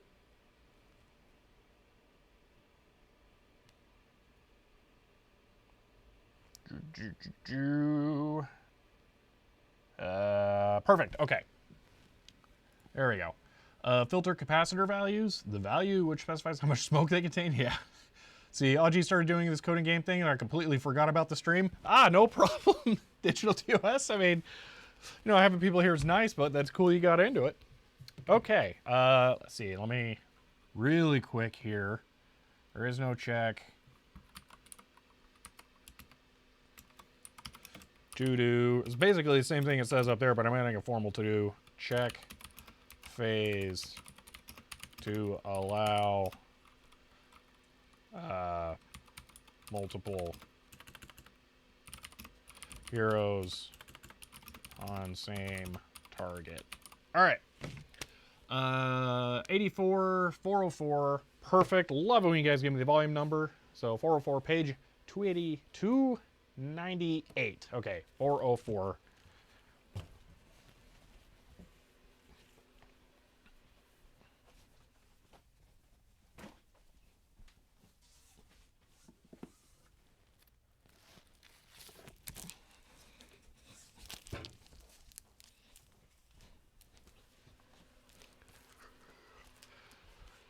This is another one of those issues, a bite with a kind of amazing cover, which is most of them. So we're going to go here, and then we have to set this up slightly weird. I will be going to this, flip this out, and hopefully this actually works. Start that, wipe off the lens, just make sure it's good. Bingo.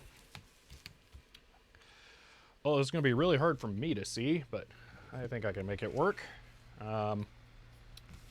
Okay, and then I will go D. That is working. Wow, that's really far behind, but I need to do it here. Bingo. Oh, that's so far behind. There's nothing I can do about it. I'm sorry. This was the best I could do for this on really short notice. And I will set up start 5-minute. I cannot use Bixby voice. Okay, I can't do it while I'm in a thing here.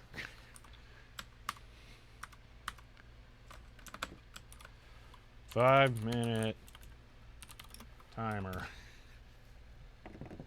That worked. Okay, here we go. Okay, we are going to page 298. Oh. Okay, let me stop the timer here. I grabbed the wrong issue.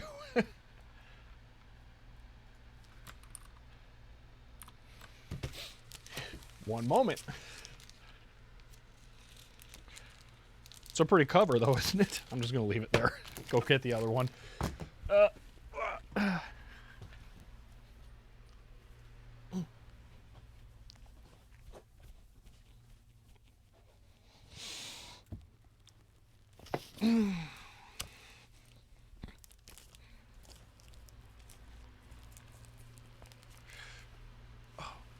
Okay. This cover is good, but not as good. So yeah, let me raise this up just a bit here so you can actually see it. Okay, restart the timer. And let's go. Okay, so we're going for this on page 298. Yes. Alrighty. Oh, that's weird. You get Steve Searcy's articles as a book. I did not know that. Okay, man, 298's like all the way at the end. There are not 298 pages in here.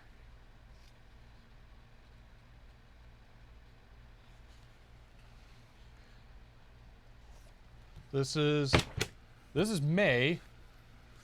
This is, you said 84. Not 79, which is volume 4. Okay. Hold on. We're way off here, actually.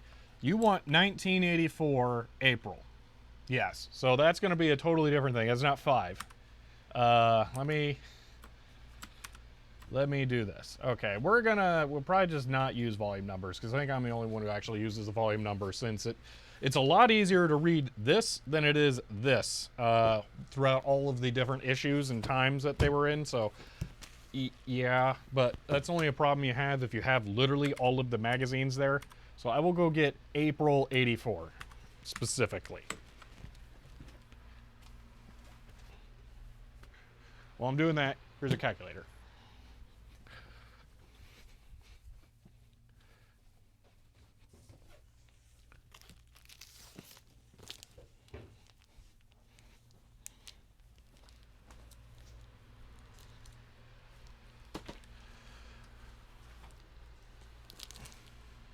felt like my mic came unplugged there for a moment. Okay.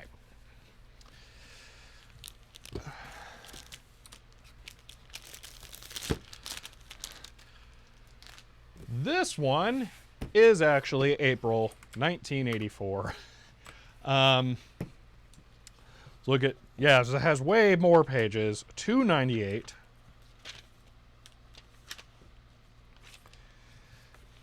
This is his basic getting better. This is not something about capacitors.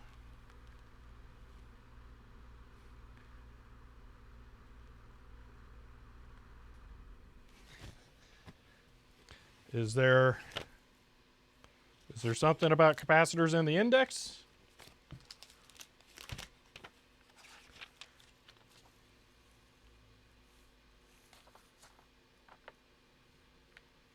Not that I'm seeing.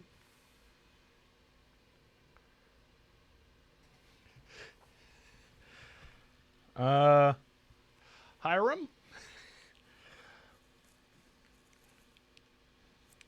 Is that, did you want basic? Just give. Okay. What are you doing there? Okay, well, I'm going to wait a moment. I'm going to go back to 1980, 504. Okay. Don't worry, you only had every number wrong. It's fine. Except for April. You had April. Okay. 504. I will go get volume 504.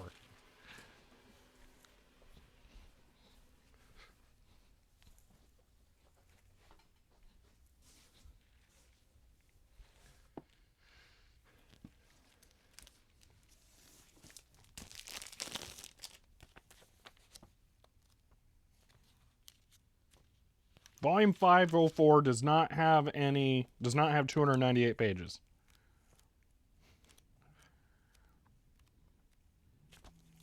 I'm going to take it back because I can't see what the chat's saying from here. I know you can hear me because I'm wearing the wireless mic, but yeah. Ooh, it's got a barcode reader on the front, though. Okay. This is April 4th, 504, or April 80, 504, but there are only 286 pages. So, well, the 5 minutes of this bite break was all about looking at all the cool covers. Hiram, I don't know. The 5 minutes has definitely gone past possibly a couple of times now. On the bright side, we got to see some awesome covers. Yeah. I don't really like having the time taken being used by everything else, but I really think I need to. Because part of the reason why I'm trying to specify, pick like this exact month is so that we're not spending 20 minutes on the bite breaks, especially now when I only have like probably a couple of minutes left on the stream anyway. Try page 118. All right. This cover is amazing with the barcode reader. I think you're going to have it filter cap values. Okay. I'm going to add a minute to your timer. I just had a 3-minute timer. I'm just going to start 3-minute timer from here, okay? That's what we'll do.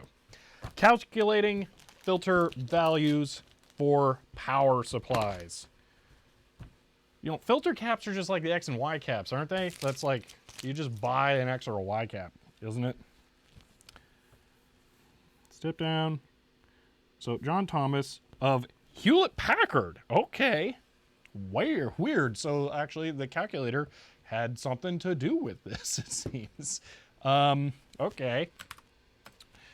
Let's see. Yeah, David, you missed the majority of the stream. We're getting close to the end here. So, this is all, like, a whole bunch of math here. Okay. Intriguing. Okay, so it's three, like, literally 3 pages because they don't even, like, 2.5 pages. So, see, typically there are 4 functional elements in a homebrew computer power supply. These elements are the transformer, the full wave bridge rectifier, filter capacitor, and one or more integrated circuit voltage regulators as shown in figure 1. So the filter capacitor there, which I didn't label as filter capacitor for some reason, would be that, but it's not labeled as filter capacitor. And then voltage regulator would be something like a 7805. That would be what is in a Commodore 64 power supply, but the transformer would also split down 9 volts AC to allow that to pass through there for that one. So let's see. Experience has shown that most homebrewers have little difficulty in choosing any of the components, except when it comes to finding the value of the filter capacitor. They must resort to methods of multiple approximation, charts and graphs, or the better known and widely used method of trial and error. I mean, you're really not going to have too much error, I would suspect, so I don't know how well that'll work out. See, I was looking at several articles, so I had backups all mixed up all the issues. Ah, that explains it. The following information will simplify it. Okay, so this is just... Well, I'm so glad that they drew a schematic without a capacitor, because I couldn't imagine what it would look like if just that was gone. So that's like that's a formula right there if I ever saw one. Yeah, that's how you would calculate that for sure. But this is definitely the more critical stuff up here. So this would probably be the input voltage without the smoothing of the cap, and then that would be that. This is actually what's called ripple current. I don't know if they're going to talk about that. So your capacitor would have to be designed to handle that much ripple current. So it would be part of what you would actually pick here. I don't know if they will talk about that. This is one of those things where I have this like real life instinct that I want to control F5 a book that I'm holding. I was going to control F5 and type ripple and see if I could find ripple current in this page, but I can't because it's a book. Like if I had a PDF, I could do it, but not here. I do have the PDF, obviously, but yeah. So, there it is. Ripple current is defined on the next page. Is it? That would be hilarious. Yep, ripple voltages cause the capacitor to heat up inside. And there we go. So, yeah, they're saying that. So that's definitely one example. The other thing is that you need to be able to have enough current in here that you can supply the device without completely discharging the capacitor. So there are a couple of things there that you need to manage.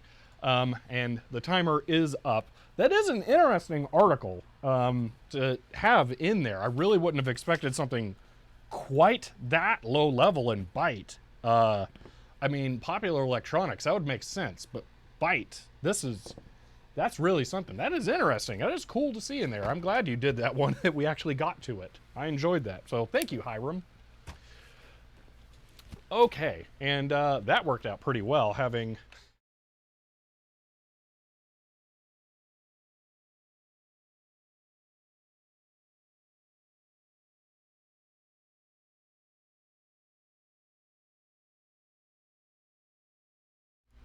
Hello, I didn't go. Don't leave.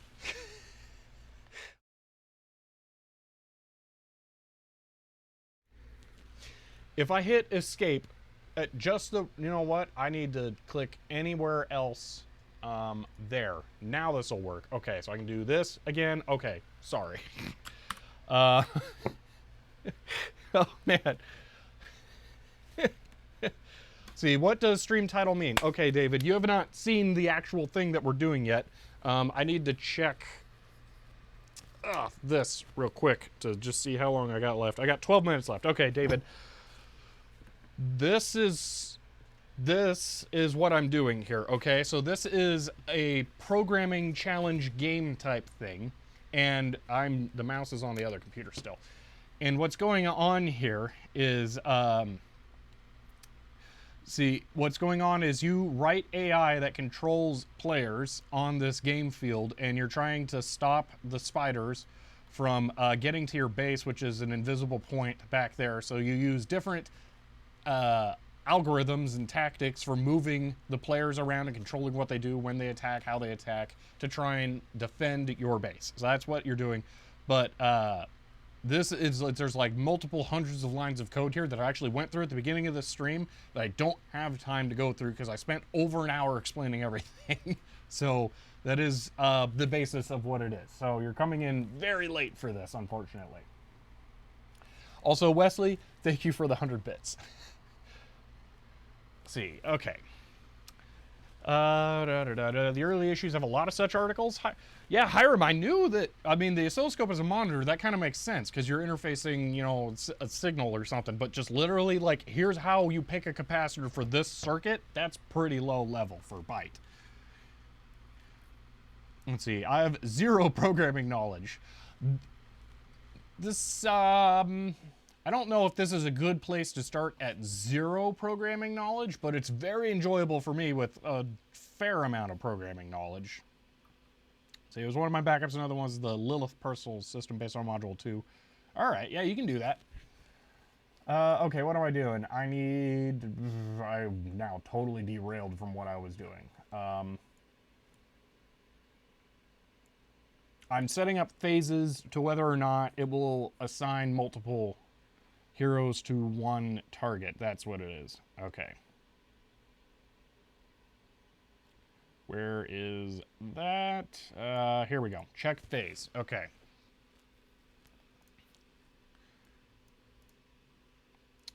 So, just scroll. See, my programming knowledge extends to Lua and some Java from Minecraft modding. Well, I think you can use both of those here. There's Lua and there's Java. So if you want, you can use this in either language. It supports a lot of different languages. So pretty much anything that is an actual language you could do work in, you could use this with. Please only want to write a compiler called 0. Okay, so I have entity near base is threat 4. So what I should do is I should have a quick check here to see if this entity is already assigned to a hero. So what I should do is go through this real quick. And then if there is, continue? Yeah, I guess that would be it. So if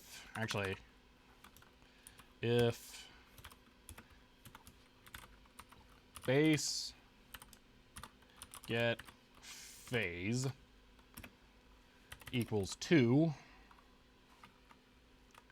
then it will do the for loop, but because the for loop is multiple lines, it could be one. I don't need these braces, but I would prefer to have them there to make it explicitly clear.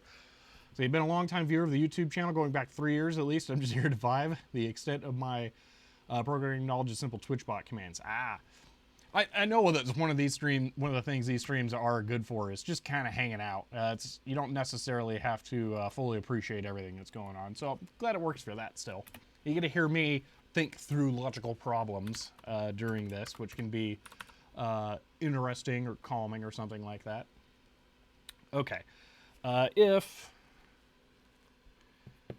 Let's see. Ooh, I'm gonna have to bool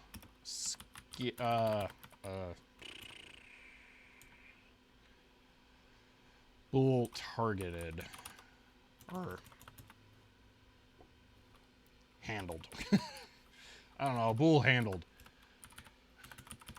Check if entity is already assigned. I've already used the word assigned for whether the heroes are assigned to an entity. Handled equals false. And then it'll be here. If that, then it'll be continue. Boom. If handled.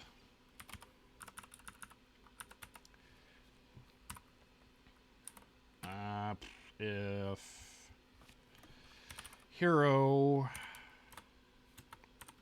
not hero, IT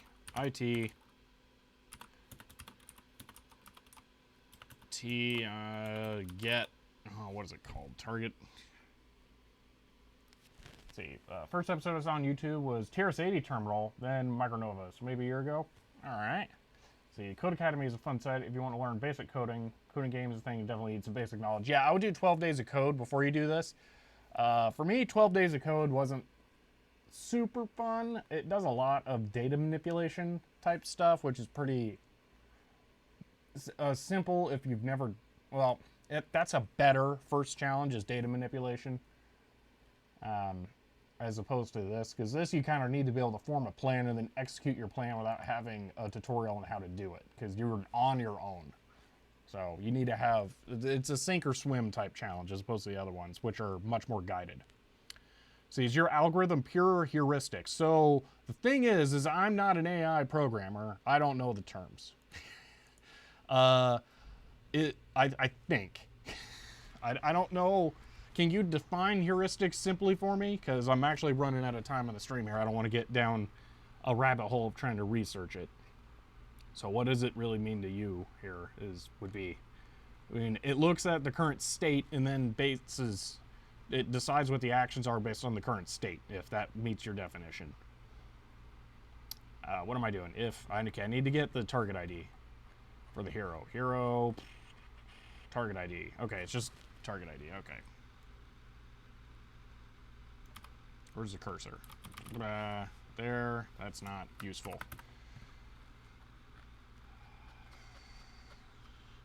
If target underscore ID equals, wait, it's not if, it's IT. That's why it wasn't working. IT target ID equals entity dot ID. It would help if I spelled it right. Entity dot ID, I guess.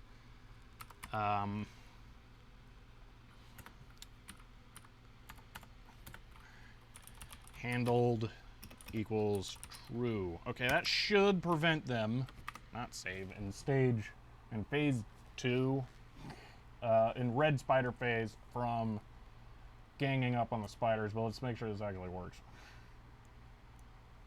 This will be different, no matter what. So it makes it 178. See if we make it farther. Ooh, 220. Interesting.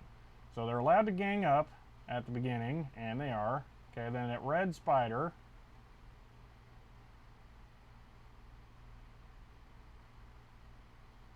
I think they are splitting up at red spider phase. Ooh, that was a good move right there. The spider was really far into the base already as he was being attacked. So he's defending, he's gonna go hit, then he can attack. He tries to blow the spider, but I think it might have been too far away. So I may need to here was move attack 124, which is that. But I think it was too far away for the spell to work. Heuristics are mental shortcuts that can facilitate program solving, strategies or generalization, rules of thumb, reduce cognitive load. Yeah, I'm not sure if that is the full way of describing it here. Yeah, I think I need to reduce, so 188 is where it starts. I think I need to make it get closer. That should work, though. That should have blew it away. Why didn't it? I can understand why that didn't. I don't know why they did the attack. They blew the spider.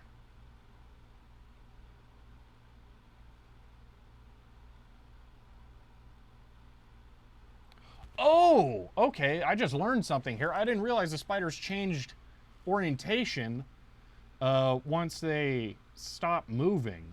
That's a big deal. Yeah, but why doesn't that one get winded there? I mean, the wind texture literally touches it. They might have been too far away there on the frame. So, okay, I'm going to reduce the wind distance a little bit. So I'm going to make it 1,000 here. 1280 actual range. And I'm just going to make this 1,000. It's 188 for when it comes in. So, see. Oh man, your first video was a 97 Office install, huh? Well, you know, one man's trash. That video, I don't know if it came out on April Fool's, but that was definitely the vibe I was going for. So, oh, interesting. I get attacked earlier, so one slips in. Yeah, I don't think I'm going to get the same effect there. That seems to work better. How does that one get in? So...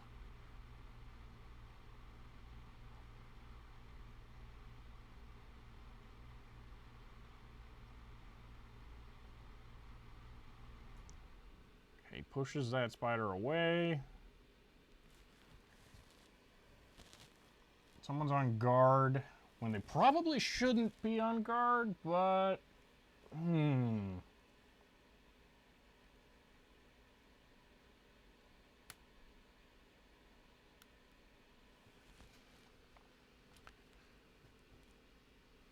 So I might want to have an override for the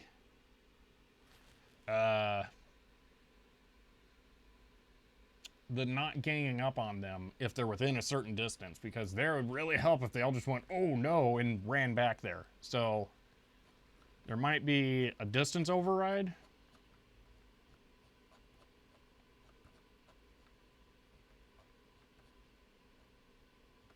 Man, there was a whole lot going on here.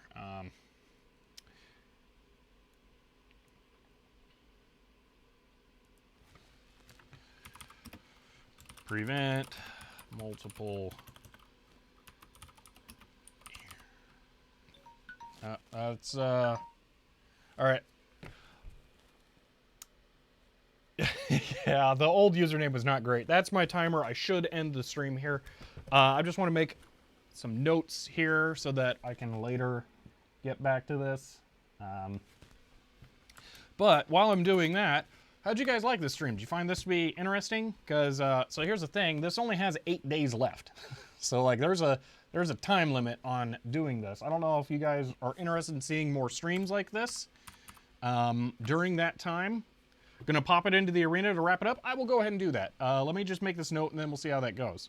Would you guys want to see more streams like this during the time, or would you rather me go back to other tasks? I can tell you what the next 2 streams will be during this time. Most likely.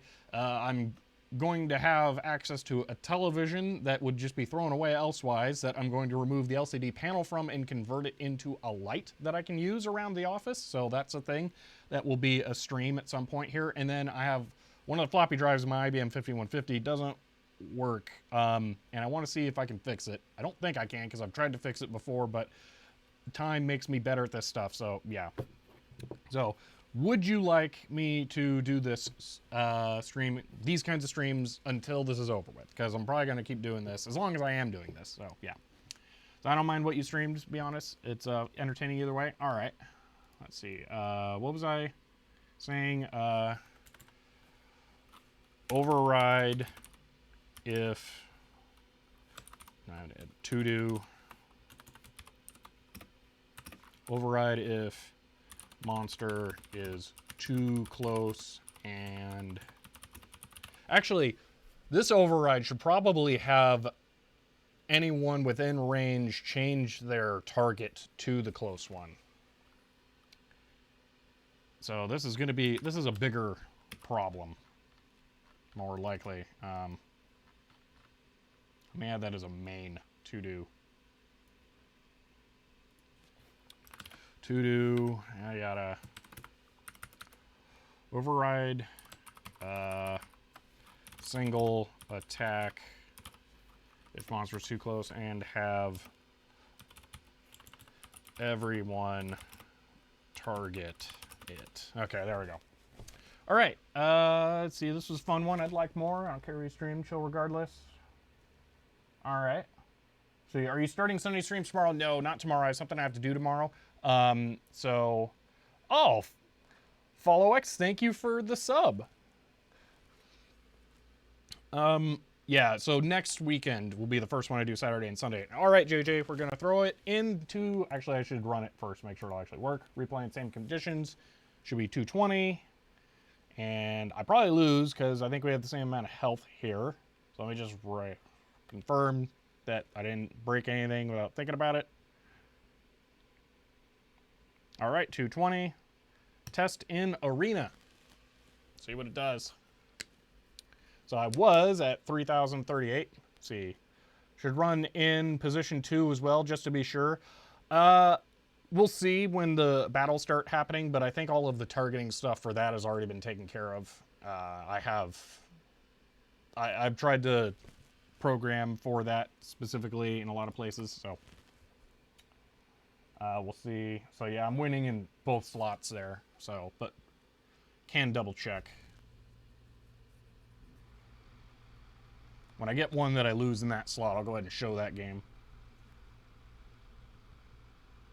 Let's see, would you raid Lana Lux? I think I raided her before. I could do that again. Yeah, that's especially related to what we're doing this time. Oh, I was 38. Now I'm farther down, I guess. That went well. So the only move I've added now is Wind, to push spiders away from the core. I haven't even started offensive tactics yet. I'm just pure defensive at the moment.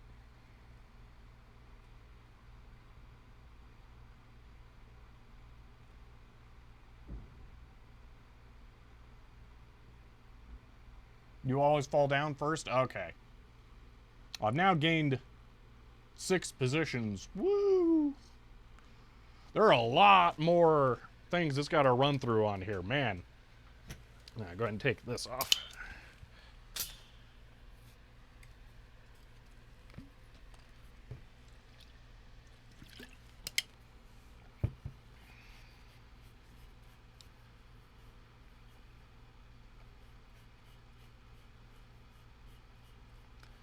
All right, Hiram, that works. I don't normally raid, and it's actually going to be slightly...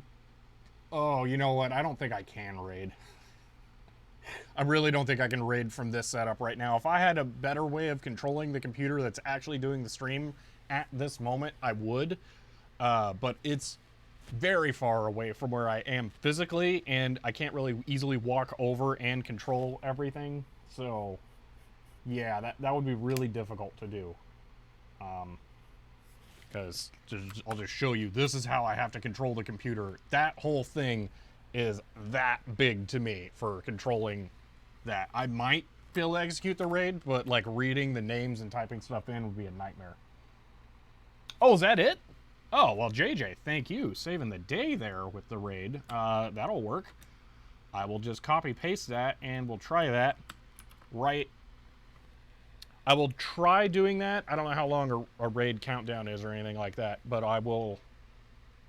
You raid from your phone? I forget that there's fancy stuff like that. I could do it from here. I'm going to try the command first, because I do have that open here. So we'll do that. Have I lost a match yet? I don't think so. They're taking forever to run, but I haven't lost.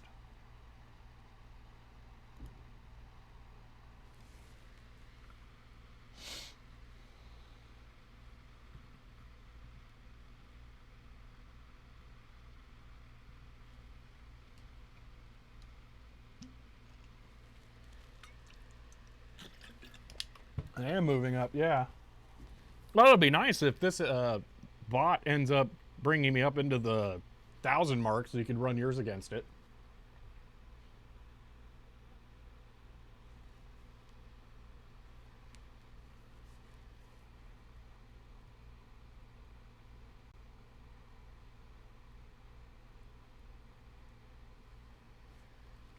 Those number 2s are... Oh, those are losses, or is it... That's not... I thought it was when you're in the number 1. I thought that was the position, then it highlights who wins. So let's show this game. That was a draw? I lost because I didn't collect wild mana. Okay. But for the record, it looks like I did not lose based on anything that has to do with... Why is my guy so far over there?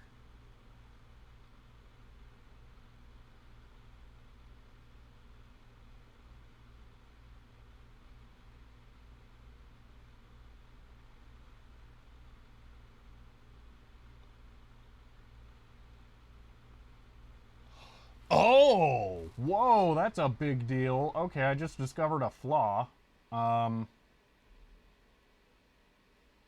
when a monster gets pushed out, it'll leave, and then the hero will stay targeted on it and kill it out in the distance. Okay, so I need to add a note to have them ignore them once they get far enough away. Oh, I hadn't considered that. Yeah, because I didn't know that they would retarget. Okay. All right. I'm not losing every single time I'm in second place, right? Number one, number two, or in that position. I mean, that.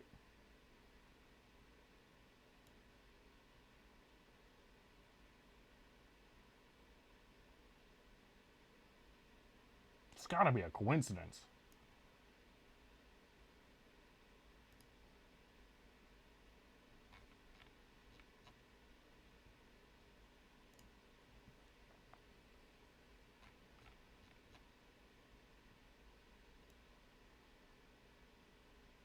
Whoa!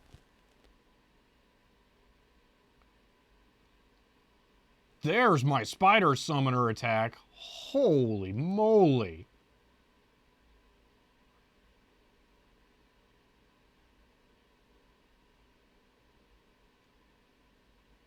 How on earth could you possibly defend against that?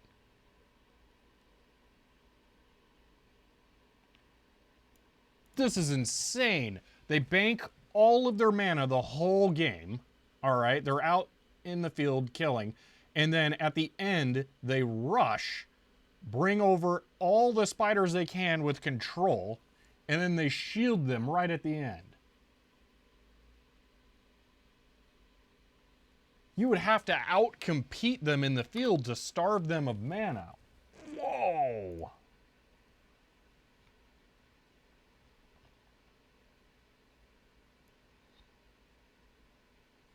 Okay, so here's a loss and when I'm in the top left. Okay, good. So it's not related to the corner. Okay. Now I should lose because I'm not using control or shield or any of that stuff. I don't have offensive stuff going on at all. So, yeah, Zerg Rush, really. It really is. Yeah, JJ, that's the kind of stuff where once I get to the point where those are the only ones that are beating me, I'm going to tune out. I don't care. I don't really feel like doing that.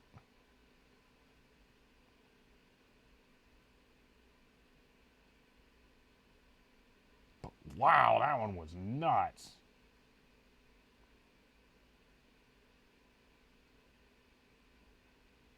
I mean, I feel like it's a mad strategy that you're forgoing the ability to defend yourself at that point.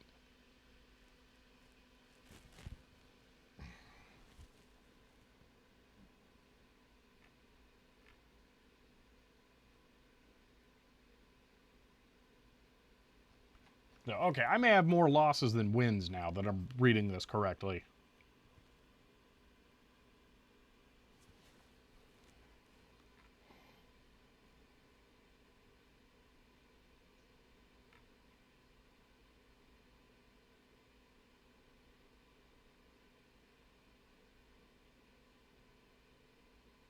Yeah, there's a ton of strategy that can go into this. This could, like JJ said earlier, this could be your whole life while it's going on. Very easily. Like, you think about this. If you were a game developer who developed your games on Twitch, you had a regular following so that being on Twitch could be your day job, you could very easily just drop that for a week, 2 weeks, however long this runs, and then do nothing but this. People would love it because it would be variety. It would be something different than what they've always seen, and you could absolutely destroy in it because of how much time you can dedicate to it and existing skill. So yeah, I assume most of these people are somehow doing something like that where they can just drop everything and then focus on nothing but this. Because, wow.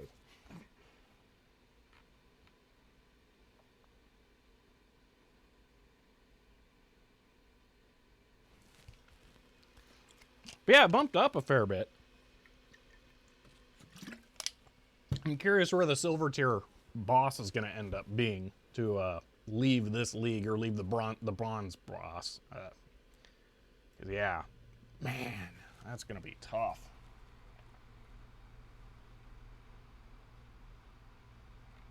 progress is progress. Yeah, I'm more happy with the progress that I've made and just feeling satisfied with how it behaves. I don't really care what the results are, because like I said, there's going to be a point at which I'm just done. So, yeah, I'm going to do some mild offensive stuff. I'm going to wind them, and then I'm going to control them, and then I'm going to shield them as a combo, like wind, redirect towards, you know, that place, control, set them on that path, and then shield them so that they'll actually end up going that way. I may have to control to the direction, then wind, then shield, if winding will push them too far away. But yeah, just something like that. Oh, I never tried the triple wind to see if you could push them super far away. Huh. So battles are 80% done here. Once this finishes up, then we'll wrap up the stream.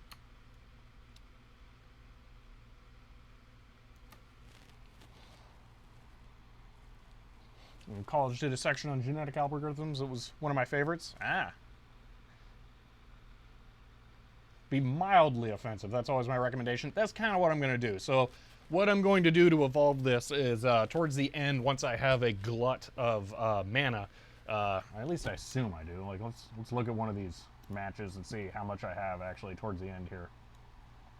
So 200. Yeah, it starts to whittle down. So once the red spiders are on the field, it starts to eat it away. So what I plan on doing is, instead of actually just trying to kill them, I want to kind of direct them towards the enemy side in a consistent stream of shielded spiders. So that's what I'm thinking. Yeah, that bug where they chase after him, though, that's going to have to be fixed. I need to make a note about that before I end this.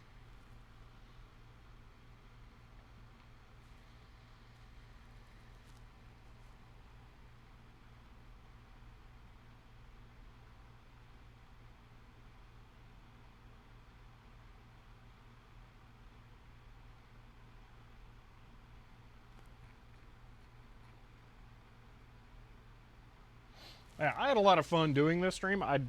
It seemed like most of you either don't care or enjoyed it. I don't think anyone did not like this.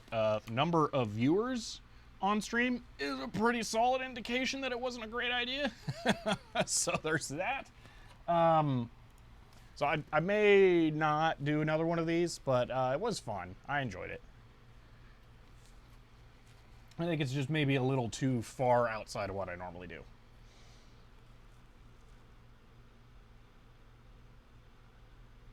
I'm going to let this finish, see what my final ranking is. So I will have dropped about 600 positions. Not enough to get into the 1,000, unfortunately.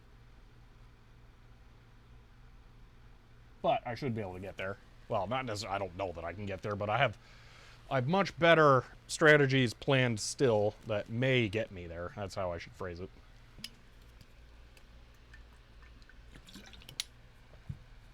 And it's Saturday night in Europe. I should be drinking right now.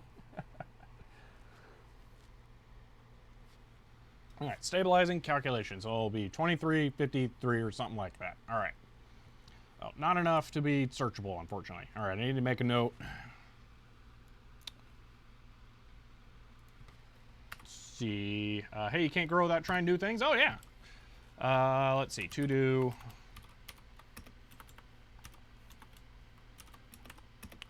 Untarget monsters that aren't a threat. So there we go.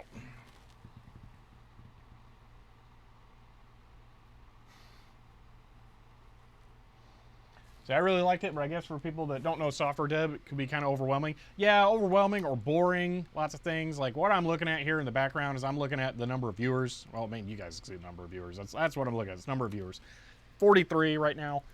It's 45 when I last looked, so just plummeting, but we're at the end here, so I kind of understand.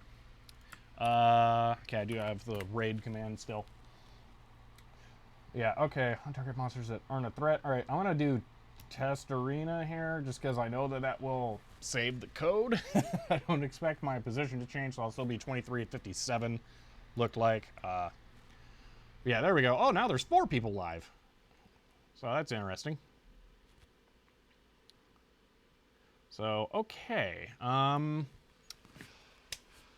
I think that is it. So let's go ahead and go back to this. Well, that was a lot of fun for this stream. I hope you guys enjoyed that one. I know I did. See, you were holding like 60 most of the stream, I think. Okay.